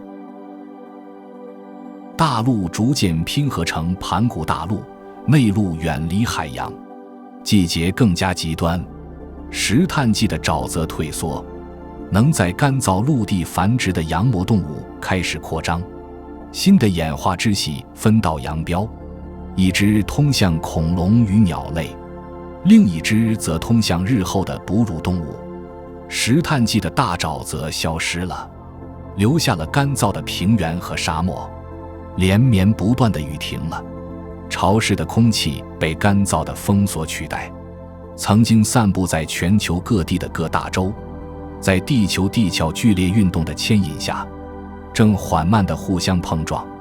随着时间的推移，它们合并成一个巨大的超级大陆——盘古大陆。它横跨南北极，一片广阔无垠的土地。这里曾经散布着零星的岛屿和浅海。大陆板块交界处耸立着山脉，山峰直插云霄。广阔的沙漠横跨内陆，沙砾在烈日下闪闪发光。沿海地区、浅海和河流三角洲仍然孕育着生命，但盘古大陆的中心地带却严酷无情。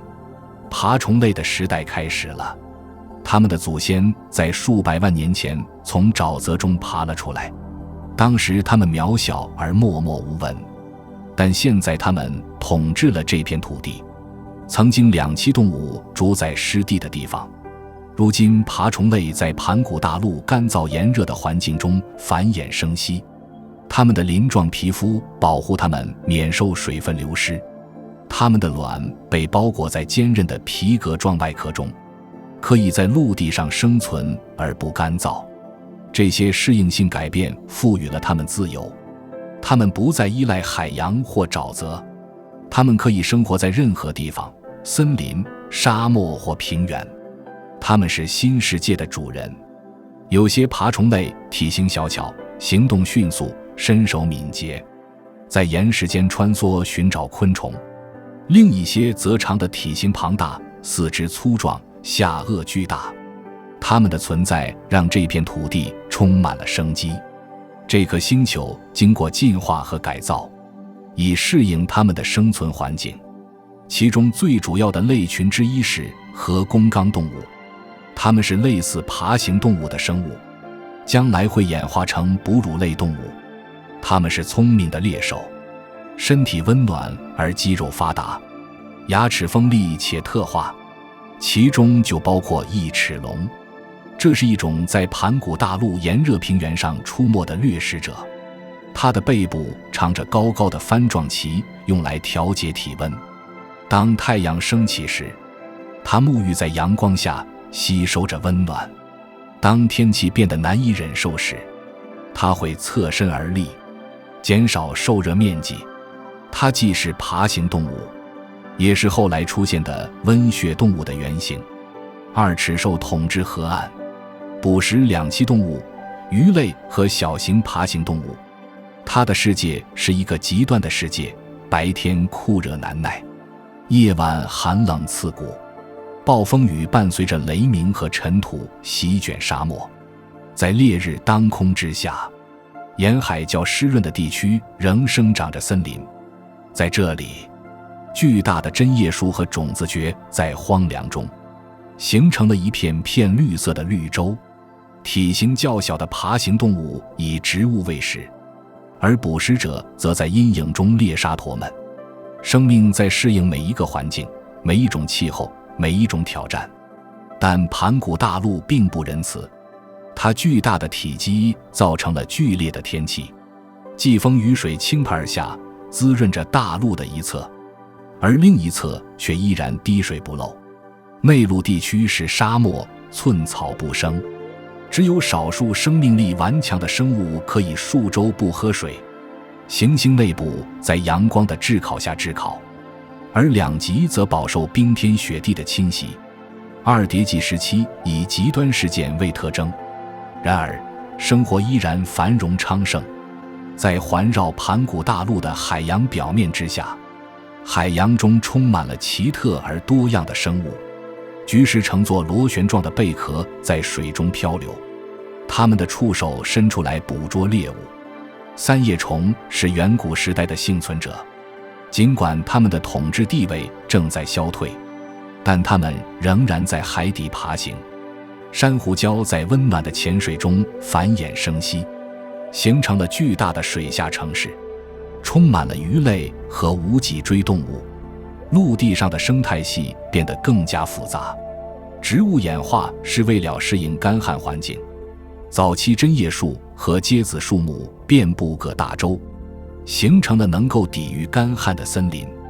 随着植被的适应，动物也随之适应。草食性爬行动物进化出了更强壮的下颚和牙齿，以便磨碎坚韧的植物。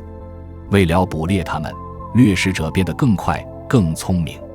进化正在加速，这是由这个严酷新世界的挑战所驱动的。在地表之下，地球本身也在改变。地球地寒深处，巨大的火山系统活跃起来，盘古大陆的裂缝和接缝处压力不断积聚，为灾难埋下了伏笔。但就目前而言，这片土地充满了生机勃勃的生物圈的嗡嗡声，空气虽然干燥，却充满了昆虫和爬行动物的声音。河流切割红色岩石峡谷，开辟通往远方大海的道路。暴风雨在地平线上聚集，席卷平原，闪电划破夜空。那是一个巨人与幸存者的世界。在森林里，草食性爬虫类以针叶树坚韧的针叶为食，小巧灵活的生物在树根间穿梭，在隐秘的巢穴中产卵。掠食者悄无声息地跟踪着它们，目光锐利，行动谨慎。生与死的平衡在无垠的盘古大陆上演。这片大陆足够大，足以容纳所有你能想象到的戏剧，但这种平衡很脆弱。在二叠纪世界的美丽表象之下，毁灭的力量早已在酝酿。在西伯利亚深处，地壳开始裂开，裂缝喷涌而出的熔岩覆盖了数百万平方公里的熔岩。火山持续喷发了数个世纪，不断向大气中排放气体，空气中充满了二氧化碳和硫磺，为地球笼罩上了一层有毒的面纱。酸雨降临，烧毁森林，污染河川。海洋吸收了这些气体，变得酸化，导致其中的生物窒息而死。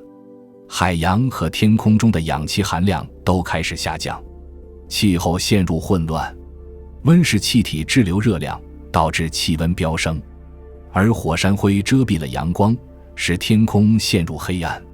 农作物欠收，植物枯萎，生态系统崩溃，连锁反应无法阻止，大灭绝开始了。在短短几百万年内，地质时间尺度上不过是眨眼一瞬，超过 90% 的物种消失了。曾经生机勃勃、珊瑚礁和鱼类繁多的海洋，变成了毫无生机的深渊。陆地上，森林燃烧殆尽，沙漠蔓延，最后的大型两栖动物也消失了。就连曾经称霸二叠纪平原的强大异齿龙也走向了灭绝。地球以前也经历过物种灭绝，但没有一次像这次。这不仅是生命的逝去，更是重置。生物圈本身几乎崩溃了。然而，即使在灾难的灰烬中，海洋深处依然存在着生命。少数生命力顽强的物种，在缺氧、水质差的环境中存活了下来。小型爬行动物和昆虫物种，在受影响最小的地区顽强地生存了下来。从这些幸存者身上，演化中有一天会重建地球。当火山的狂怒最终平息后，世界再次恢复了平静，天空放晴，海洋平静，地球开始愈合。幸存的物种缓慢扩散，重新占领了陆地和海洋。但是，四哺乳爬行动物和工纲动物的时代已经结束了，它们的统治随着大灭绝而结束。取而代之的是，一个新的血脉开始崛起，它将塑造地球生命的下一个时代。随着盘古大陆开始分裂，第一批真正的恐龙正在伺机而动。二叠纪时期，世界上出现了第一个伟大的爬行动物帝国，但最终也以一场大火将其毁灭。这是一个关于适应、统治和灭绝的故事。这提醒我们，即使是最强大的生物，也受制于它们所居住星球的种种变数。随着地球在逐渐复苏的太阳下转动，二叠纪的幸存者们眺望着一个被灾难洗尽的世界，一个准备重生的世界。下一个时代将不再属于旧统治者，而是属于从灰烬中崛起的新巨人。第10章，大灭绝，生命最接近终点的一次。2亿5200万年前左右，西伯利亚陷阱的大规模火山活动，把巨量温室气体送入大气，升温、缺氧与海洋酸化彼此叠加。这不是一声爆炸后立刻结束的灾难，而是一场漫长的崩溃。生命的故事走到了最接近据点的位置。从那次重生开始，世界进入了它最传奇的篇章——恐龙时代。终结的过程缓慢而几乎难以察觉。地球看起来一片祥和，蓝天、陆林、平静的海洋绵延在盘古大陆上。但平静的表面之下，某种东西正在蠢蠢欲动。地球地函内的压力不断积聚，热气如同呼吸般在地球的皮肤下上升，然后地球喷发出火焰。这一切始于西伯利亚，这个地区很快就变成了物种灭绝的熔炉。地壳裂缝裂开，喷涌出滚滚熔岩。数十万年来，火山持续不断的喷发，一波接一波，从未间断。熔岩淹没了大地，数百万平方公里的土地被黑色玄武岩覆盖。这些喷发不是爆炸性的爆发，而是缓慢而持续的熔岩死亡喷涌而出。每次火山爆发，都会喷出大量的二氧化碳、甲烷和二氧化硫。这些气体充满了大气层，使其变得粘稠，形成一层有毒的帷幕。硫磺与水蒸气混合形成酸雨，持续数世纪，腐蚀岩石，杀死植物，污染河流。起初，生命试图苟延残喘。曾经在温暖气候下繁茂生长的森林，在酸雨的侵蚀下开始枯萎，土壤变得贫瘠。随着植被死亡，侵蚀作用剥蚀了土地，使河流和海洋充满淤泥。大气中的氧气含量开始下降，但真正的灾难尚未到来。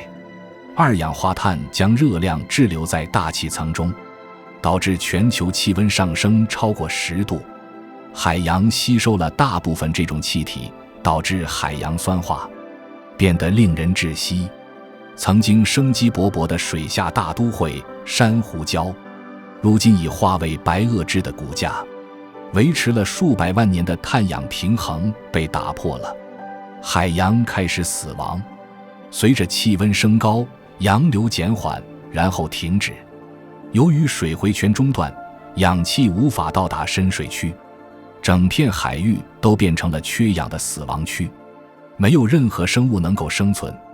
产甲烷菌在这些缺氧的深处大量繁殖，向大气中释放出大量的甲烷，进一步加剧了温室效应。地球陷入了混乱，气温飙升至前所未有的水平。在某些地区，气温超过了60摄氏度，空气变得沉闷，令人窒息。陆地上的生命在绯红的天空下喘息着，动物们因高温而倒地，森林自燃，火山灰飘过各大洲，将白天变成一片暗红色的薄雾。昆虫是地球上最有生命力的生物，但它们也开始消失。曾经在沼泽中数量众多的两栖类成群死亡。爬行动物，这片土地的统治者，一个接一个地倒下了。就连曾经庇护生命度过每一次灾难的海洋，也变成了坟墓。整个生态系崩溃了，食物链断裂了。浮游生物是海洋食物网的基础，它们的消失导致生活在其上的生物挨饿。菊石和三叶虫，这些经历了无数个世纪的幸存者，最后还是消失了。这不仅仅是物种灭绝，这是一场灭绝。95%的海洋物种和70%的陆地物种消失了，森林几乎完全消失，只留下一片荒芜的灰烬和石头。数亿年来，地球第一次变得近乎寂静。大灭绝使地球变得几近荒芜，但即使在毁灭中，地球也没有死亡，只是改变了。随着火山活动最终开始减弱，空气也稍微清新了一些，阳光再次照射到地表，但高温仍是旧。海洋虽然受到污染，但随着新的化学平衡缓慢形成，开始恢复。深海热液喷口持续释放热量和矿物质，为微生物生命提供了庇护所。在那些隐秘的地方，生命得以延续。只要有生命，就有希望。适应新世界的微小生物，有些动物进化出耐受高温的能力，有些动物演化出在有毒环境中生存的能力。进化虽然饱经摧残，但从未停止运作。从这少数幸存者身上，复苏的种子开始生根发芽。地球需要数百万年才能恢复。随后出现了奇怪的新景观，盘古大陆被炙烤得焦黑，皲裂不堪，沙漠遍布其中心地带，海岸线则因海平面的涨落而不断改变。河流将古代森林的灰烬带入海洋，掩埋了旧世界的遗迹。于是新的物种慢慢出现了，小型类似蜥蜴的爬虫类开始再次在这片土地上繁衍生息。它们是幸存者，坚韧不拔，适应力强，百折不挠。在海洋中，新型贝类和珊瑚开始演化，重建了已经崩溃的生态系统。随着火山气体的消散，大气趋于稳定，气候也冷却到可以忍受的程度。地球进入了一个新的篇章，物种灭绝重置了进化过程，幸存者们继承了一个空荡荡的世界，一张空白的画布，等待着生活重新描绘。正是从这场灾难中，恐龙时代得以开启。但在他们统治之前，地球曾经平静了一段时间。数百万年过去了，变化甚微，复苏缓慢，充满不确定性且脆弱。生态系形成后又崩溃，大灭绝留下的伤痕很深。海洋的化学成分仍然不稳定，空气中的氧气含量仍然很低，就连岩石也承载着它的记忆。在缺氧海洋中形成的黑色页岩层，以及埋藏在大陆上的火山灰沉积物，标志着生与死的界限。科学家有朝一日会将其称为2叠纪、3叠纪界限，一条划分两个世界的实线，一个是之前的，一个是之后的。先前，世界充满了森林、两栖类和大型和弓类掠食者；之后的世界变得陌生、安静，并渴望迎接新的事物。而那些幸存者，那些不起眼的小型爬虫类，正等待着。他们是灾难的继承者。在大灭绝之后的寂静中，进化再次开始，竞争开始恢复，起初缓慢，然后加速。植物适应了大气环境的变化，再次遍布大地。动物们为了填补生态位空缺而分化。生命正在复苏，而且当它卷土重来时，反而变得更强大。这些新的爬虫类进化成了多种多样的形态，有些体型小巧敏捷，有些体型庞大且身披盔甲。第一批恐龙出现了，它们体型小，毫不起眼，没有人能从当时的世界预言。这条支系后来会取得巨大成功。曾经荒芜的海洋，如今又充满了鱼类、软体动物和菊石。珊瑚礁从灭绝的废墟中重建，重获新生。氧气含量上升，气温稳定下来。空气中再次充满了生命的气息。地球挺过了最黑暗的时刻，大灭绝几乎终结了生命的故事，但它却改写了它。那场毁灭之后，地球上将迎来有史以来最壮观的生物时代。巍峨的巨人、翱翔的巨兽和古老的掠食者，都从灭绝的灰烬中重生。但就目前而言，世界依然平静，依然在疗愈。森林还很年轻，海水很浅，空气清新稀薄，土壤中仍残留着火灾的痕迹。而这一切之上，太阳照耀着一个崭新的世界，一个从废墟中重生的世界。生命再次证明，它能够承受任何事，火都无法杀死它，冰雪也无法让它安静下来，灭绝也无法抹去它。地球曾遭受焚烧、毒害和淹没，但它依然转动，依然呼吸，依然活着。而这种韧性正是故事的真谛所在。每一个结局，无论看起来多么彻底，都只是更伟大事物的开始。大灭绝之后，一片寂静漫长，森林消失了，海洋几乎干涸，天空仍弥漫着火山爆发的气息。有一段时间，地球感觉空洞，仿佛生命本身已经消亡。但是，地球慢慢地、耐心地开始愈合，雨又下了，将火山灰冲入大海。第11章，从三叠纪幸存者到恐龙王朝。灭绝清空了生态舞台，却没有指定下一位主角。最初的恐龙体型不大，也不是唯一竞争者。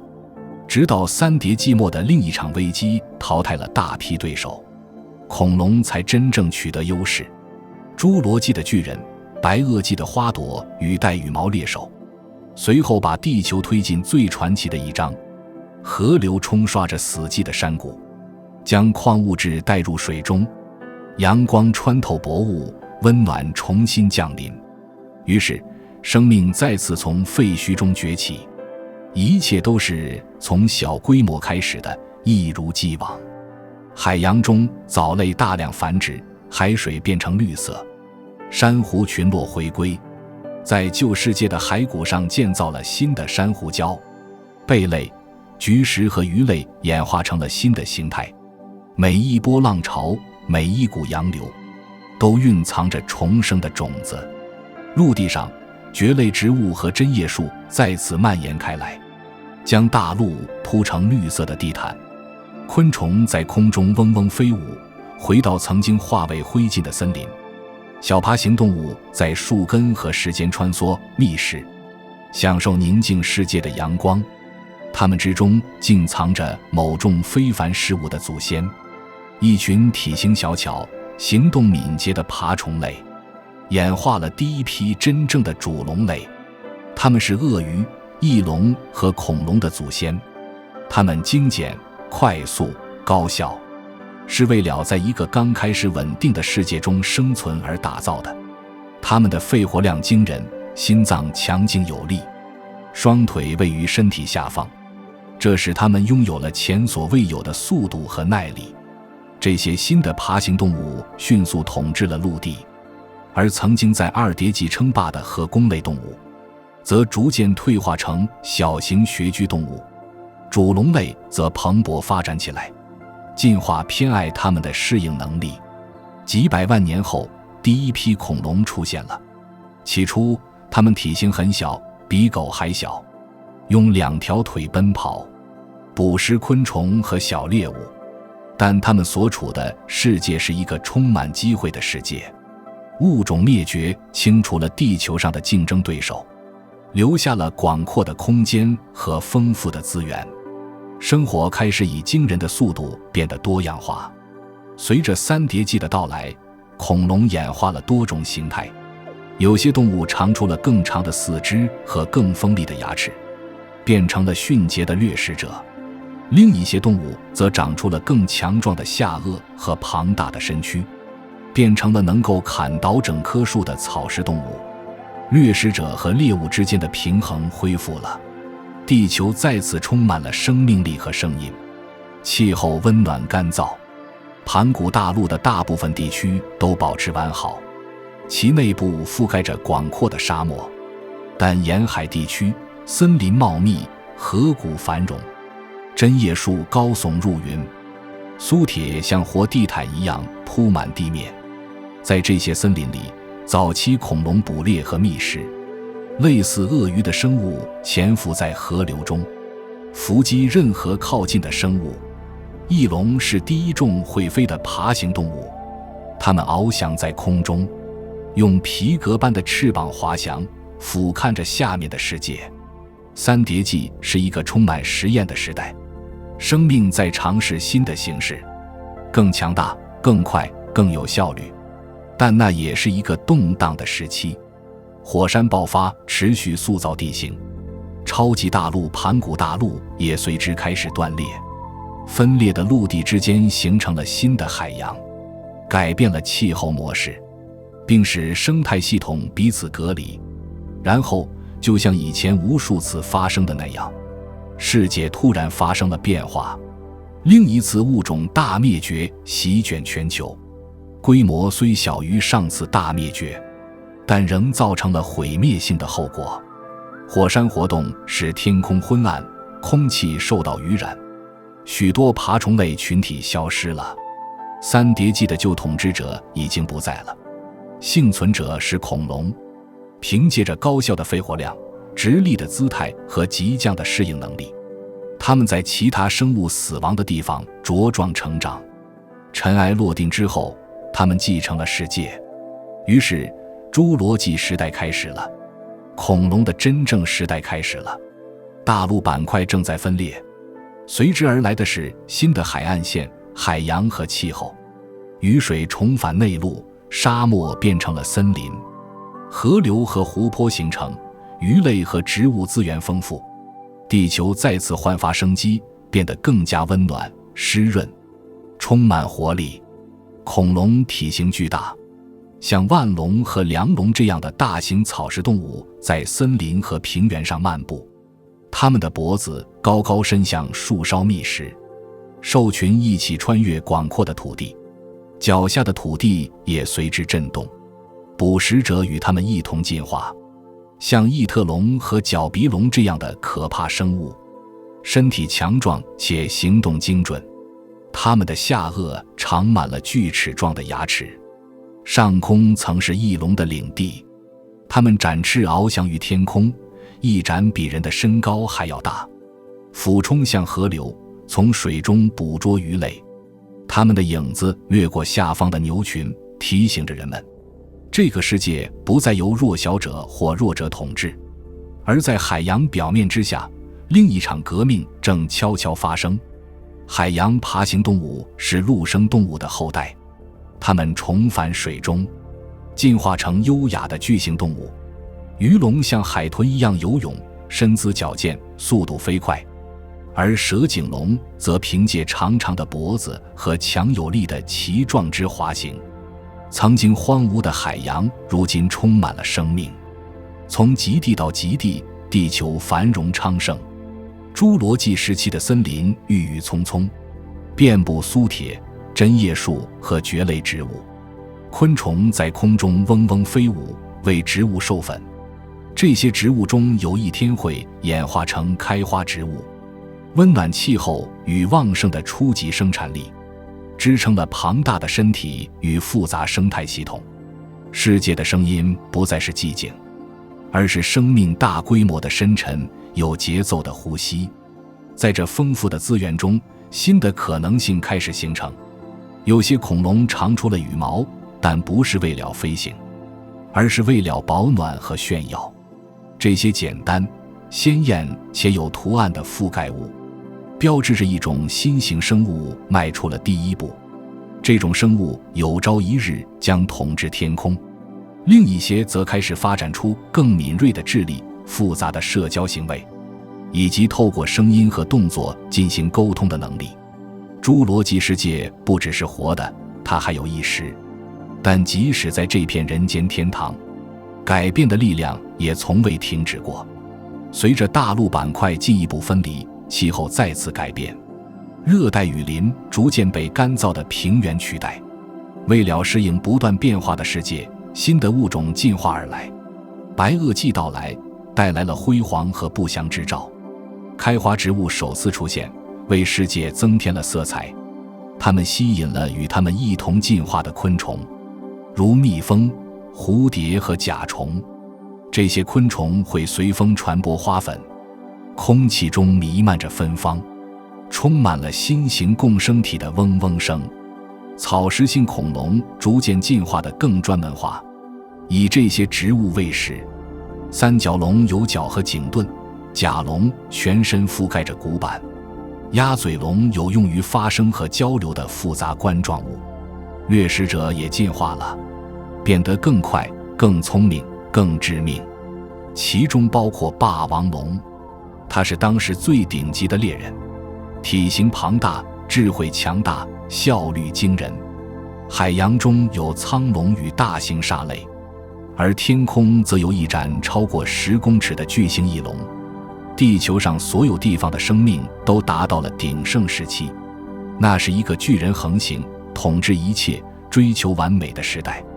但完美终究不会长久，在这个黄金时代之下，地球的节奏已经开始转变，火山活动再次开始加剧，空气中二氧化碳浓度升高，气候变得不稳定，海平面上升，淹没了海岸线和森林，有些物种开始悄然消失。随着环境的变化，它们的时代也逐渐消逝。然后在太阳系深处，一颗小行星正沿着漫长轨道前进，它还没有进入地球的天空，却已成为这段故事中无声逼近的危机。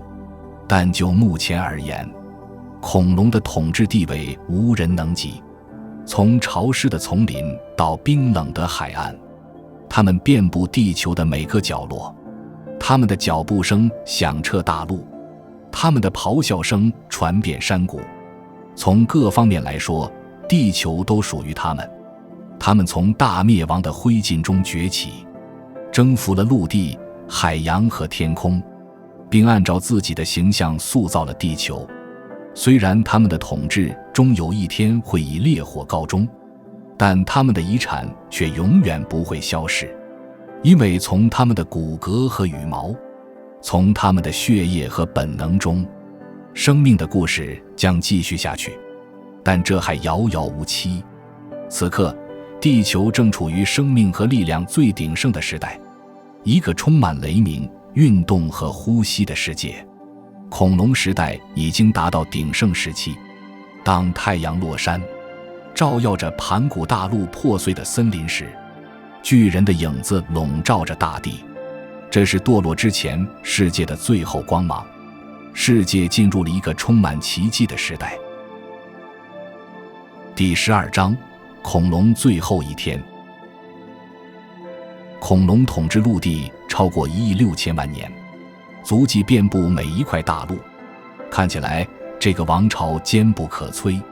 可在太空深处，一颗小行星沿着轨道逼近，地球上的动物不会抬头计算轨迹，也不知道一个延续亿万年的世界即将在一天之内失去原来的方向。大地温暖葱郁，空气中弥漫着生命的气息。高耸入云的针叶树和蕨类植物组成的森林覆盖了整个大陆，从地平线一直延伸到地平线。河流蜿蜒流过生气勃勃的平原，巨型翼龙展开宽阔双翼，从天空掠过。这是巨人的时代，是恐龙统治的鼎盛时期。曾经连成一片的盘古大陆，如今正因地球地壳缓慢而无情的运动而逐渐分离。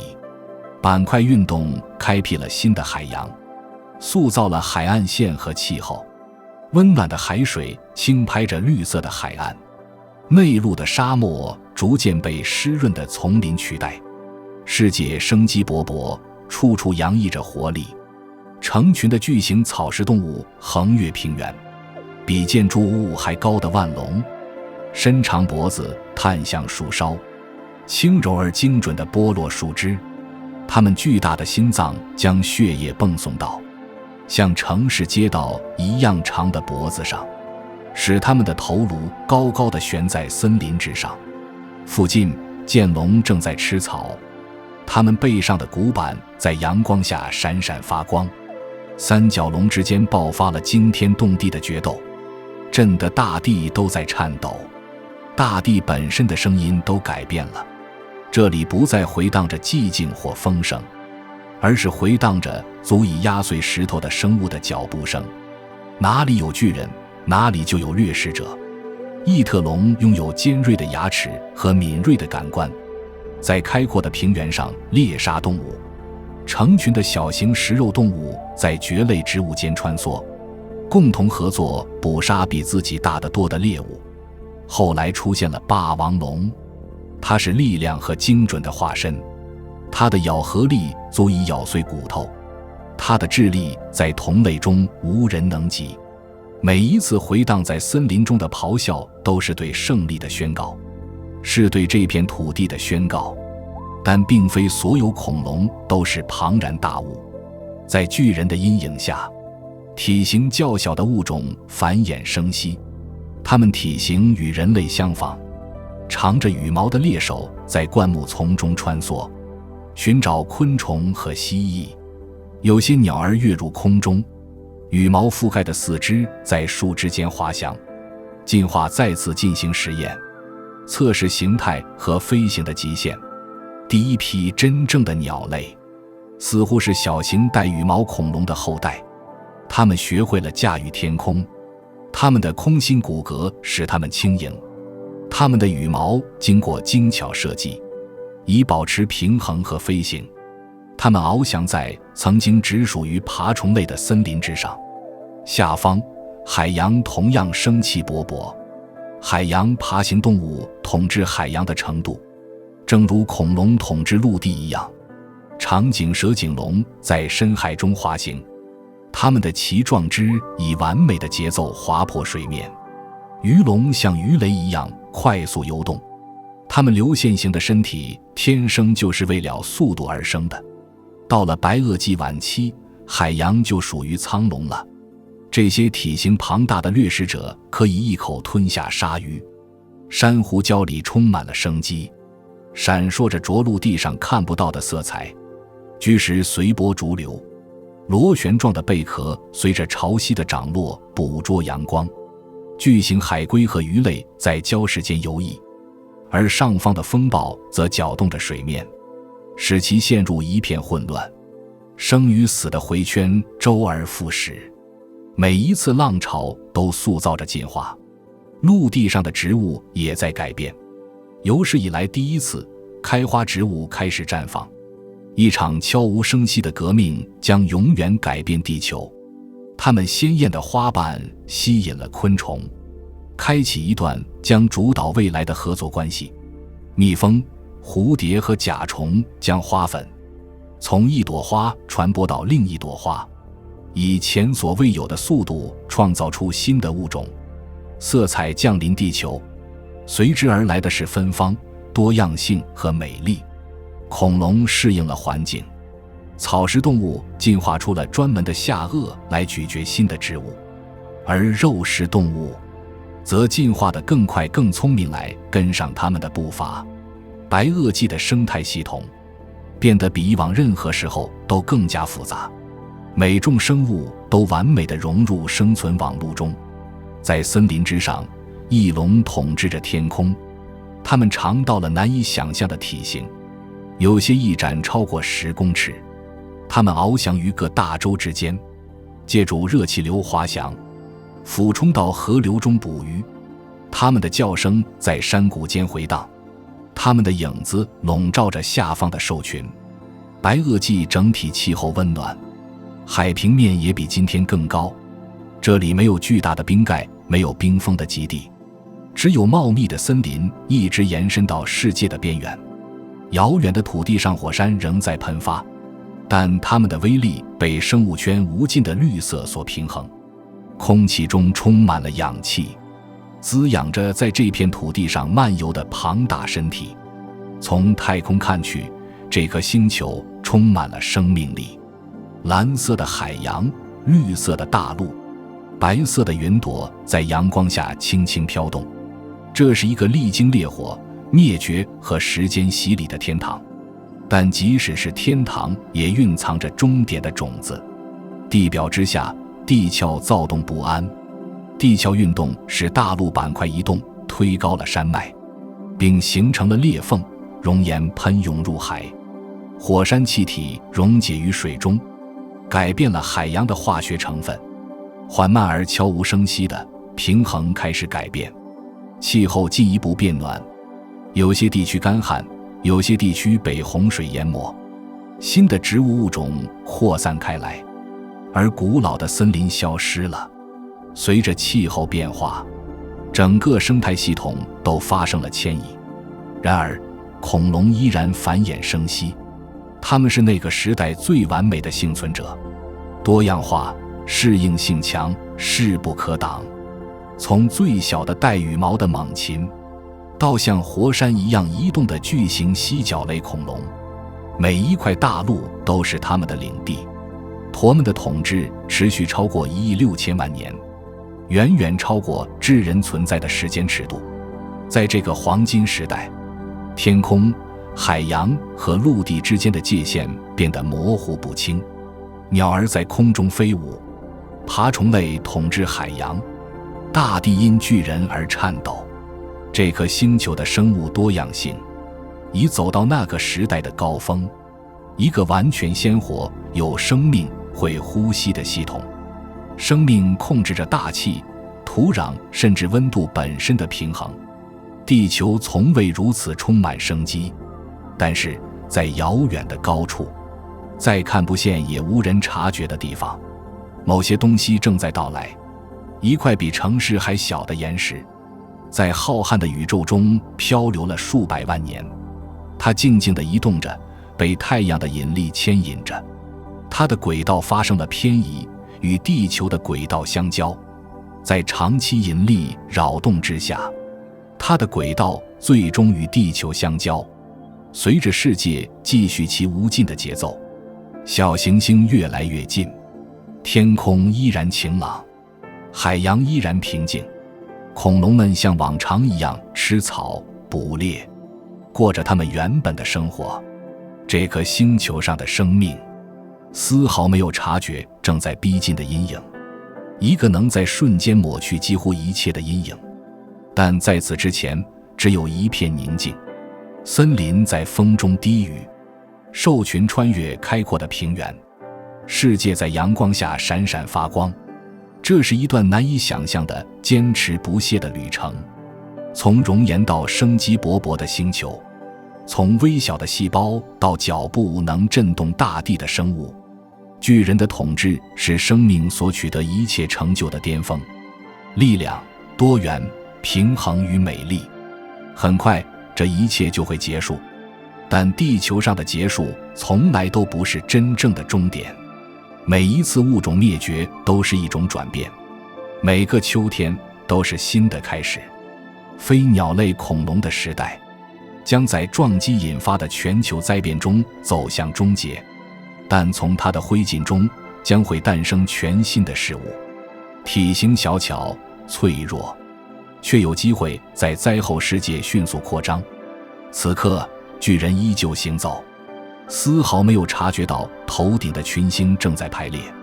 风吹过森林，带起各种生物的叫声，它们的名字终有一天会被遥远的后代低声念诵。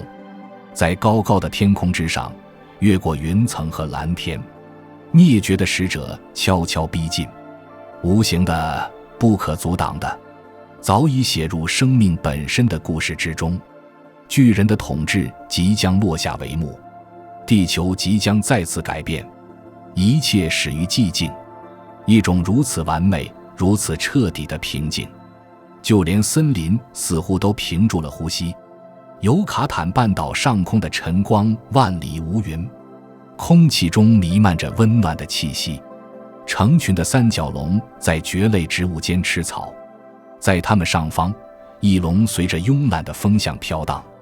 远处，掠食者的叫声隐约地回荡着生机勃勃的世界熟悉的节奏。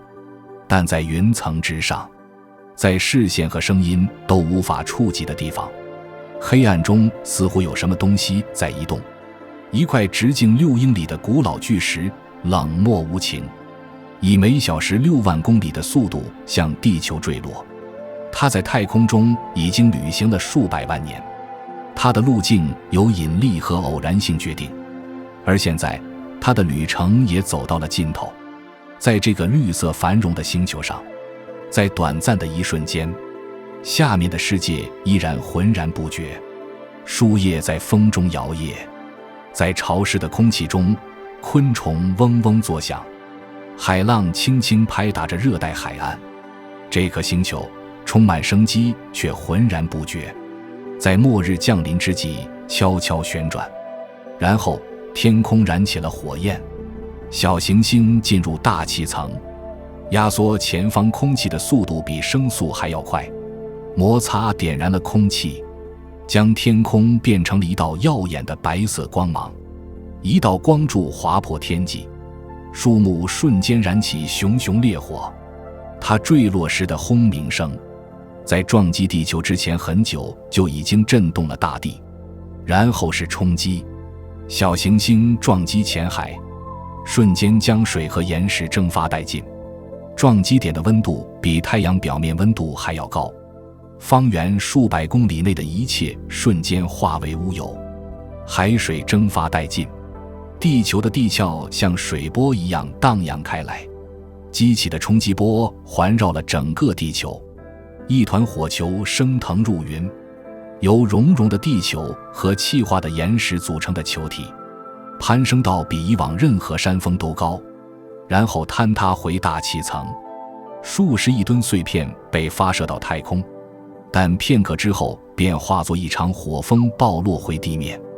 冲击波摧毁了数千公里外的森林，高达数百公尺的海啸席卷海洋，冲击大陆，摧毁海岸线。大地颤抖了数小时，山峦崩塌，空气仿佛燃烧起来。随后夜幕降临，撞击将尘埃、火山灰和硫磺抛射到高高的平流层，遮蔽了太阳。白昼转为黄昏，黄昏转为黑夜。数周、数月以来，阳光难以照射到地表，光合作用停止了。曾经养育世界的茂密森林开始枯萎，空气变得寒冷，坠落的碎片和燃烧的植被引发的熊熊烈火席卷各大洲，烟雾和煤烟已经混入尘埃中，污染了大气。这颗星球先是燃烧，然后冻结。恐龙时代即将结束，统治世界 1.6 亿年的生物试图生存。成群的草食动物在枯萎的森林中游荡，寻找不再生长的食物。掠食者们饿死了，他们的咆哮声渐渐消失，归于沉寂。即使是强大的暴龙，白垩纪晚期的霸主，也未能幸免于这场崩坏。在海洋里，人们的境遇也好不到哪里去。由于火灾产生的二氧化碳溶解到水中，海洋变得又黑又酸。浮游生物是海洋食物网的基础，它消失了。巨大的海洋爬虫类苍龙和蛇颈龙因饥饿而沉入深海，曾经布满翼龙的天空如今变得空旷起来。几个月来，太阳一直被一层尘埃遮蔽着，气温骤降，植物枯萎了，动物们都冻僵了。历经数百万年形成的生态系统在地质瞬间瓦解。然而即便在这场世界末日中，仍有一些生命顽强地存活了下来。藏身地下或树缝中的小动物，体型不比老鼠大的穴居哺乳动物，以埋在土壤下的种子和根喂食。它们温暖的体温和快速的新陈代谢使它们在寒冷的环境中具有优势。鳄鱼、海龟和一些鸟类，在水中或透过冬眠找到了避难所，熬过了漫长的黑夜。对其他人来说，那个时代已经结束了。地球上3/4的物种消失了，曾经统治陆地、海洋和天空的巨人已经消失了，他们世界的最后回响也消散在了寂静之中。恐龙统治的最后一步，最后一口气，最后一次心跳，然后尘埃慢慢落定。多年过去，阳光才恢复到完全强度。地球虽然伤痕累累，但已开始愈合。空气变得清新了，气温再次升高，雨水再次降临，将烟尘和火山灰冲入海洋。幸存的种子长出了新的植株，大地重现绿色。在那片绿色中出现了小动物，它们是黑暗中的幸存者。哺乳动物曾经体型很小，一直隐藏在恐龙的阴影之下，后来开始大量繁殖。它们以旧世界的遗迹为生，吃昆虫，但以及任何它们能找到的东西。鸟类是恐龙的后代，它们早在地球毁灭之前就翱翔于天空。如今它们用新的歌声充满了森林。世界现在安静了，空旷了，但并没有死寂，它重生了。灭绝的灰烬中孕育着机会。哺乳动物的体型变得更大更聪明，种类也更多了。它们的恒温体质使它们能够适应不断变化的气候。它们迅速进化，填补了恐龙灭绝后留下的生态位。小型夜行动物变成了杂食动物、草食动物和猎物动物。海洋中出现了新的鱼类，天空也开始出现新的鲸鱼种类。鸟类进化出了新的形态和颜色，生活重新开始了。谨慎、坚韧，势不可挡。小行星摧毁了巨人的时代，但也开启了一扇通往新世界的大门，一个最终将属于那些不仅能够生存，而且能够思考、记忆和反思的生物的世界。终结恐龙统治的那次撞击，在数百万年后开启了人类时代。地球伤痕累累，面目全非，却仍持续运转。森林重新生长，山脉被侵蚀，大陆板块漂移。时间流逝，抹去了火焰和黑暗的痕迹，但在地底深处，失落世界的骸骨默默见证了地球几乎毁灭的那一天。然而，在所有的破坏之上，有一个真理依然存在：生命总会找到出路。每一次物种灭绝都会有新生，每一个结束都是一个新的开始。这颗小行星结束了地球历史的一个篇章，开启了另一个篇章——哺乳动物的故事，进化的下一个伟大实验，以及最终我们人类的故事。虽然非鸟类恐龙已经灭绝，但它们的遗产却在每一只飞翔的鸟儿、每一块埋在地下的化石，以及每一个提醒我们所知的世界，建立在他们王国灰烬之上的事物中得以延续。地球燃烧至今已过了6600万年，天空又变蓝了，海洋平静下来。地球已经恢复，但它再也回不到从前了。巨人的时代已经结束了，幸存者的时代已经来临。在新世界的某个静谧森林里，一只小哺乳动物抬起头，嗅了嗅空气，小心翼翼地迈出了走向未来的第一步，却浑然不知自己正步入一个新时代的开端，同时也继承了一个堕落世界的遗产。火势已经停止了，寂静消失了，于是生命的故事又一次继续下去。火势渐渐减弱，天空放晴。第13章：灰烬中的哺乳动物与人类。撞击没有让生命归零，藏在洞穴以种子与昆虫为生的小型哺乳动物熬过黑暗，迅速填补空出的生态位。驼们走向森林、草原、天空与海洋。数千万年后，其中一只灵长类站得更直，双手更灵巧，也开始用火、工具、合作和语言改变自己的命运。地球曾经是一个截然不同的世界，恐龙的雷鸣声已经结束了，它们的骸骨埋葬在层层灰烬和时间之下，静静地躺在重生的森林中。取而代之的是一个更宁静的世界，一个不再由巨人统治，而是由渺小、聪明、适应力强的人统治的世界。末日幸存者都是谦逊的人，体型不比老鼠大的小型哺乳动物在灌木丛中穿行，以种子、昆虫和腐肉喂食。鸟类再次翱翔天空，驼们本身就是幸免于灭绝的恐龙之系。爬虫类虽然还在苟延残喘，但它们的时代已经过去了，火炬已经传递给了新的传承者。哺乳动物开始发生变化，摆脱了恐龙的阴影，它们遍布各大洲，探索了地球的每个角落。进化一向耐心，如今却加速了。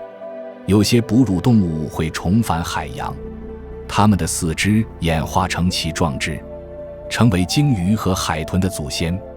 另一些则飞向天空，像早起的蝙蝠一样在树木间滑翔。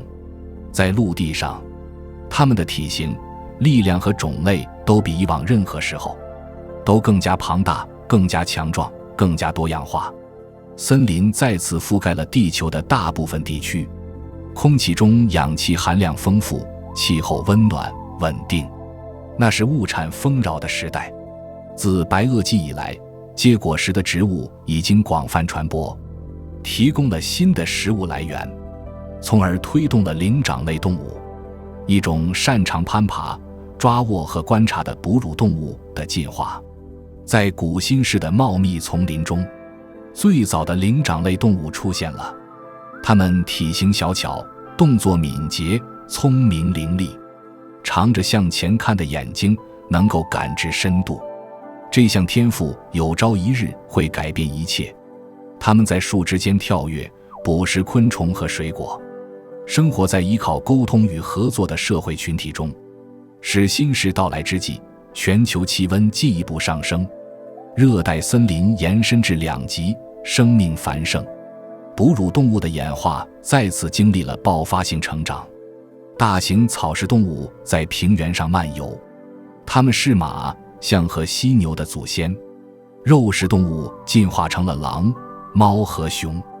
最早的鲸鱼也部分生活在陆地上，它们开始了漫长的转变，最终成为完全水生的庞然大物。地球再次焕发生机，恢复了平衡与运动。但平衡永远不会永远持续下去。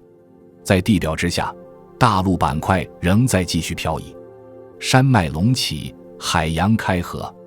印度板块与亚洲板块的碰撞抬升了喜马拉雅山脉，重塑了全球气候。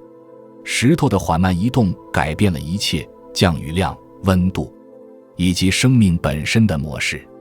随着气候变冷，森林开始萎缩，草原遍布大陆，广阔的平原孕育了一种新的生物，速度快，力量强，耐力持久。草食动物进化出了长腿和扁平的牙齿，以便啃食坚韧的草。捕食者变得更快、更协调，学会了成群狩猎。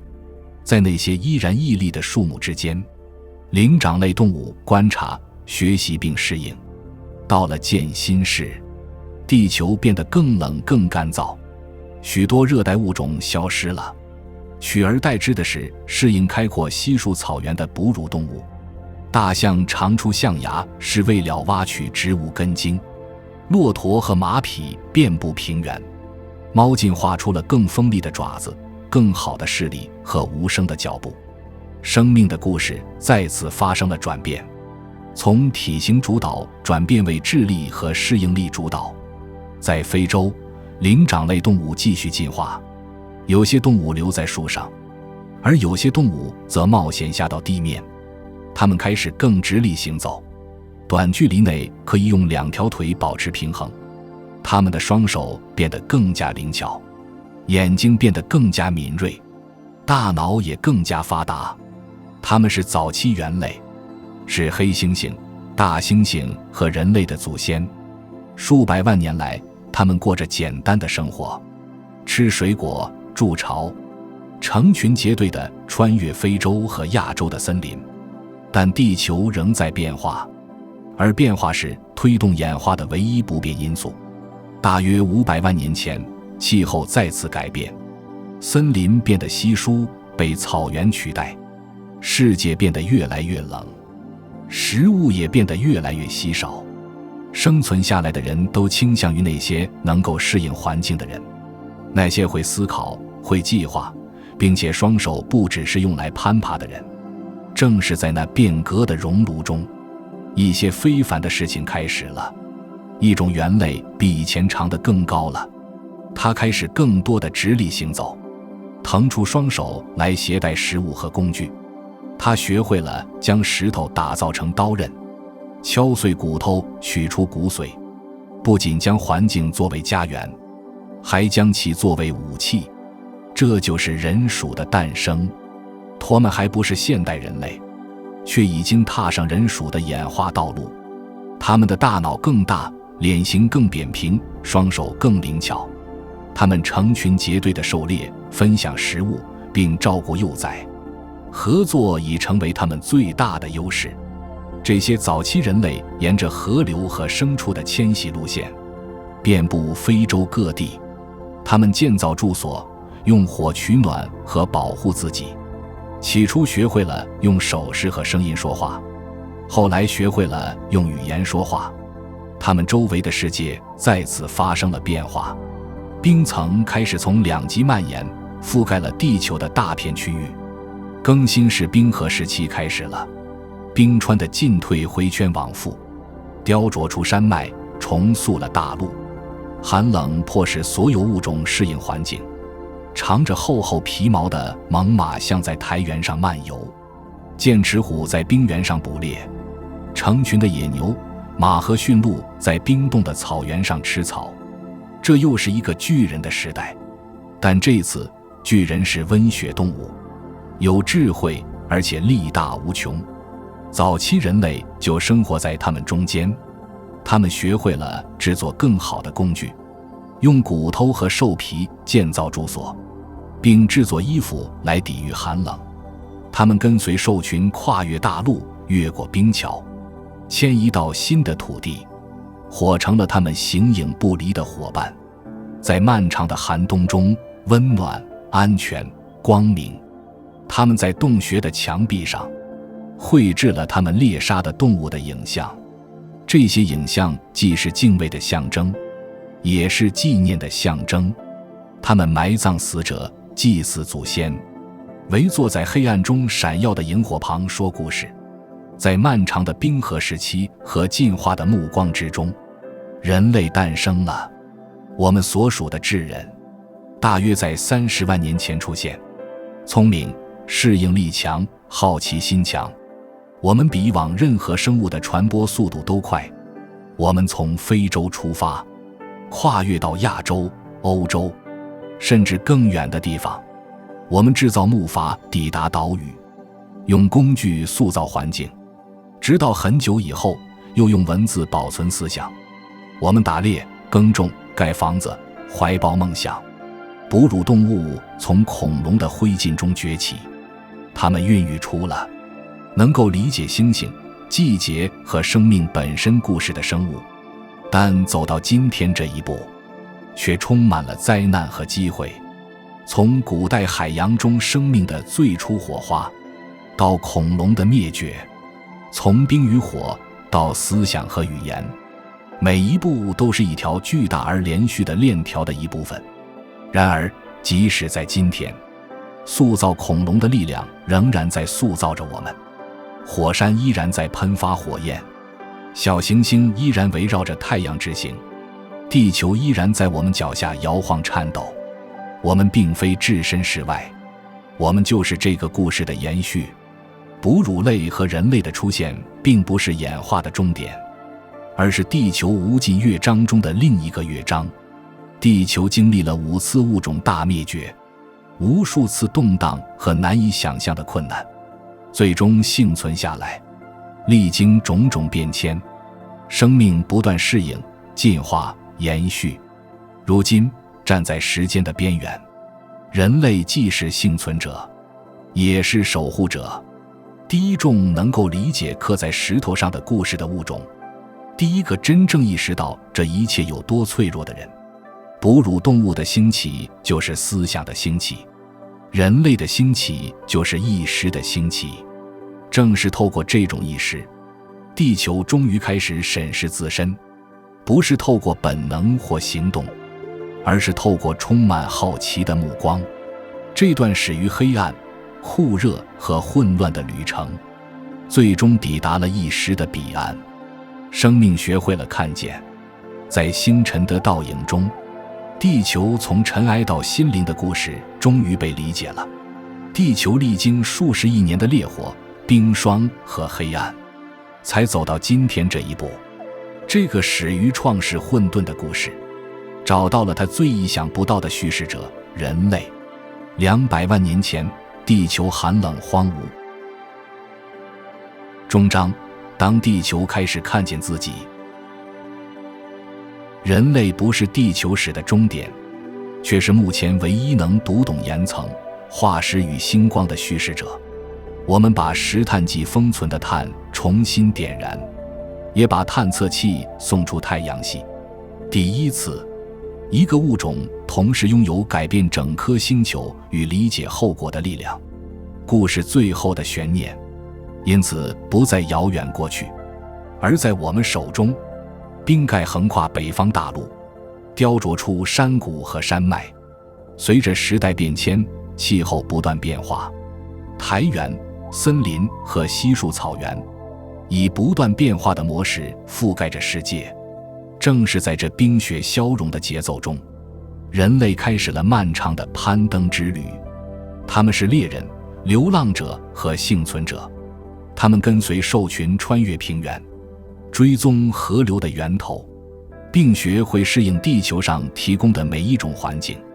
火成了他们的伙伴，它不仅是温暖的来源，更是塑造世界的工具和力量。他们学会了用石头制造工具，然后又学会了用金属制造工具。他们先建造了简易住所，然后建造了村庄。地球曾经对地球上的居民漠不关心，如今却开始留下他们存在的痕迹。第一批人类仰望星空，看到的不只是光芒，他们从中看到了意义。他们为星座命名，在洞穴墙上作画，并精心安葬逝者。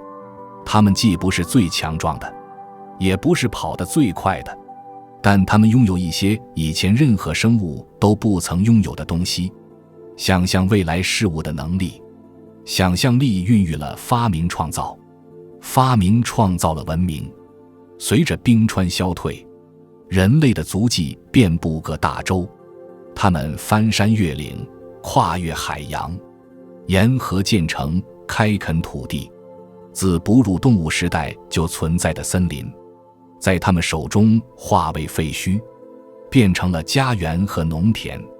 他们学会了播种和收割，驯养动物，储存食物。有史以来第一次，一个物种摆脱了大自然的摆布。村庄发展成城镇，城镇发展成城市，城市发展成帝国。石头演变为青铜，青铜演变为铁，铁演变为钢。他们用曾经蕴藏着古代世界化石的同一种石头，为神和国王建造了纪念碑。他们绘制星图，测量时间，并学会书写自己的存在故事。但每向前迈出一步，他们也改变了地球本身。森林消失了，河流改道了，物种灭绝了，山脉被开采，海洋被横渡。人类的足迹超越了地平线，遍及地球的每个角落。历史上第一次，一个物种成为了地质力量，地球大气层再次开始发生变化，但这次不是由火山或小行星引起的，而是由机器和火灾引起的。曾经封存在石炭纪森林中的碳，曾经被时间掩埋的燃料，如今又被带到地表燃烧，烟雾再次升腾到空中，就像过去很多年前一样。但这一次，火灾并非天灾，而是人祸。气温开始上升，冰川融化，海水涌向内陆，风暴愈演愈烈，森林燃烧得更快。地球数百万年来维持的微妙平衡，在人类进步的重压下摇摇欲坠。然而，在这场变革之中，人类再次抬起头来。数千年来，他们仰望星空，思考着他们的起源。现在，他们明白了，他们发现了地球的年龄、宇宙的诞生以及生命本身的结构。他们发现，他们体内的元素与古代恒星的核心元素相同。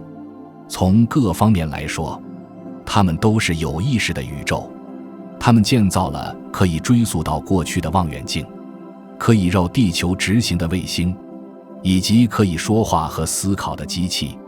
他们分裂了原子，绘制了基因组图谱，也登上了月球表面。在短短的地质时间里，他们就从简单的工具制造者变成了自己命运的创造者。但现在，这个命运悬而未决。地球的未来，所有生命赖以生存的星球，都掌握在他们手中。他们拥有毁灭或保护、消耗或创造的力量。地球曾经只由火山和小行星塑造而成，如今正等待着他们的抉择。曾经赋予他们呼吸的森林正在死去，曾经为他们提供食物的海洋正在变暖，自古以来滋养他们物种的空气，如今却被烟雾弥漫。然而，造成问题的人也能解决问题。人类开始意识到自身行为的影响，他们研发了捕获碳、利用风能、水能和太阳能的技术。他们在沙漠化的地方植树造林，他们再次仰望星空。这次不是出于征服的目的，而是出于好奇，在努力拯救自己家园的同时，寻找新的世界。地球的故事尚未结束，它只是进入新的篇章，而这一章正由目前已知唯一能读懂地球真实历史的物种书写。但无论有没有它们，地球都会继续运作下去，大陆板块将继续漂移，山峦会隆起也会崩塌，海洋将重塑海岸线。再过1亿年，地球的面貌将与今天截然不同，城市将会崩塌，语言将会消失，新的生命形式将会出现，填补人类留下的空白。历史告诉我们，生命永存。每一次灾难之后，无论是火灾、冰雹或撞击，总会有新的事物出现。或许在人类消失很久之后，一些幸存的小生物的后代会仰望星空，想知道在他们之前是谁。或许他们会在新岩层下发现我们的化石，就像我们发现恐龙骨骼和古代鱼类印痕一样。他们也会明白，人生不是一条直线，而是一个回圈，从化学反应的最初火花到意识的诞生。每一次灭绝之后都伴随着创造，每一次寂静之后都伴随着歌声。地球的故事就是从尘埃到石头，从石头到生命，从生命到思想的转变史。而贯穿这一切的是一个始终不变的真理：地球总会找到继续存在的方法。地球诞生于毁灭之中，它诞生于混乱之中，它靠平衡而繁荣发展，它从死亡中幸存了下来，它透过我们而为人所知。如今，地球在星空下旋转，人类正站在十字路口。曾经锻造他们工具的同一团火焰，如今也为他们的城市提供了燃料。曾经驱使他们渡河的好奇心，如今也驱使他们探索宇宙。他们是45亿年进化历程的继承者，也是生命生存意志的最新体现。但问题依然存在，他们能持续多久？地球的寿命将比他们长，就像它比以往任何事物都更长寿一样。有一天，太阳会膨胀，变得又红又大，吞噬水星、金星，甚至可能吞噬地球本身。海洋将会蒸发殆尽，山脉将会融化，生命的最后痕迹也会消失殆尽。但即便如此，曾经构成生命体的原子也会漂流到太空中，与尘埃一起形成新的恒星、新的行星。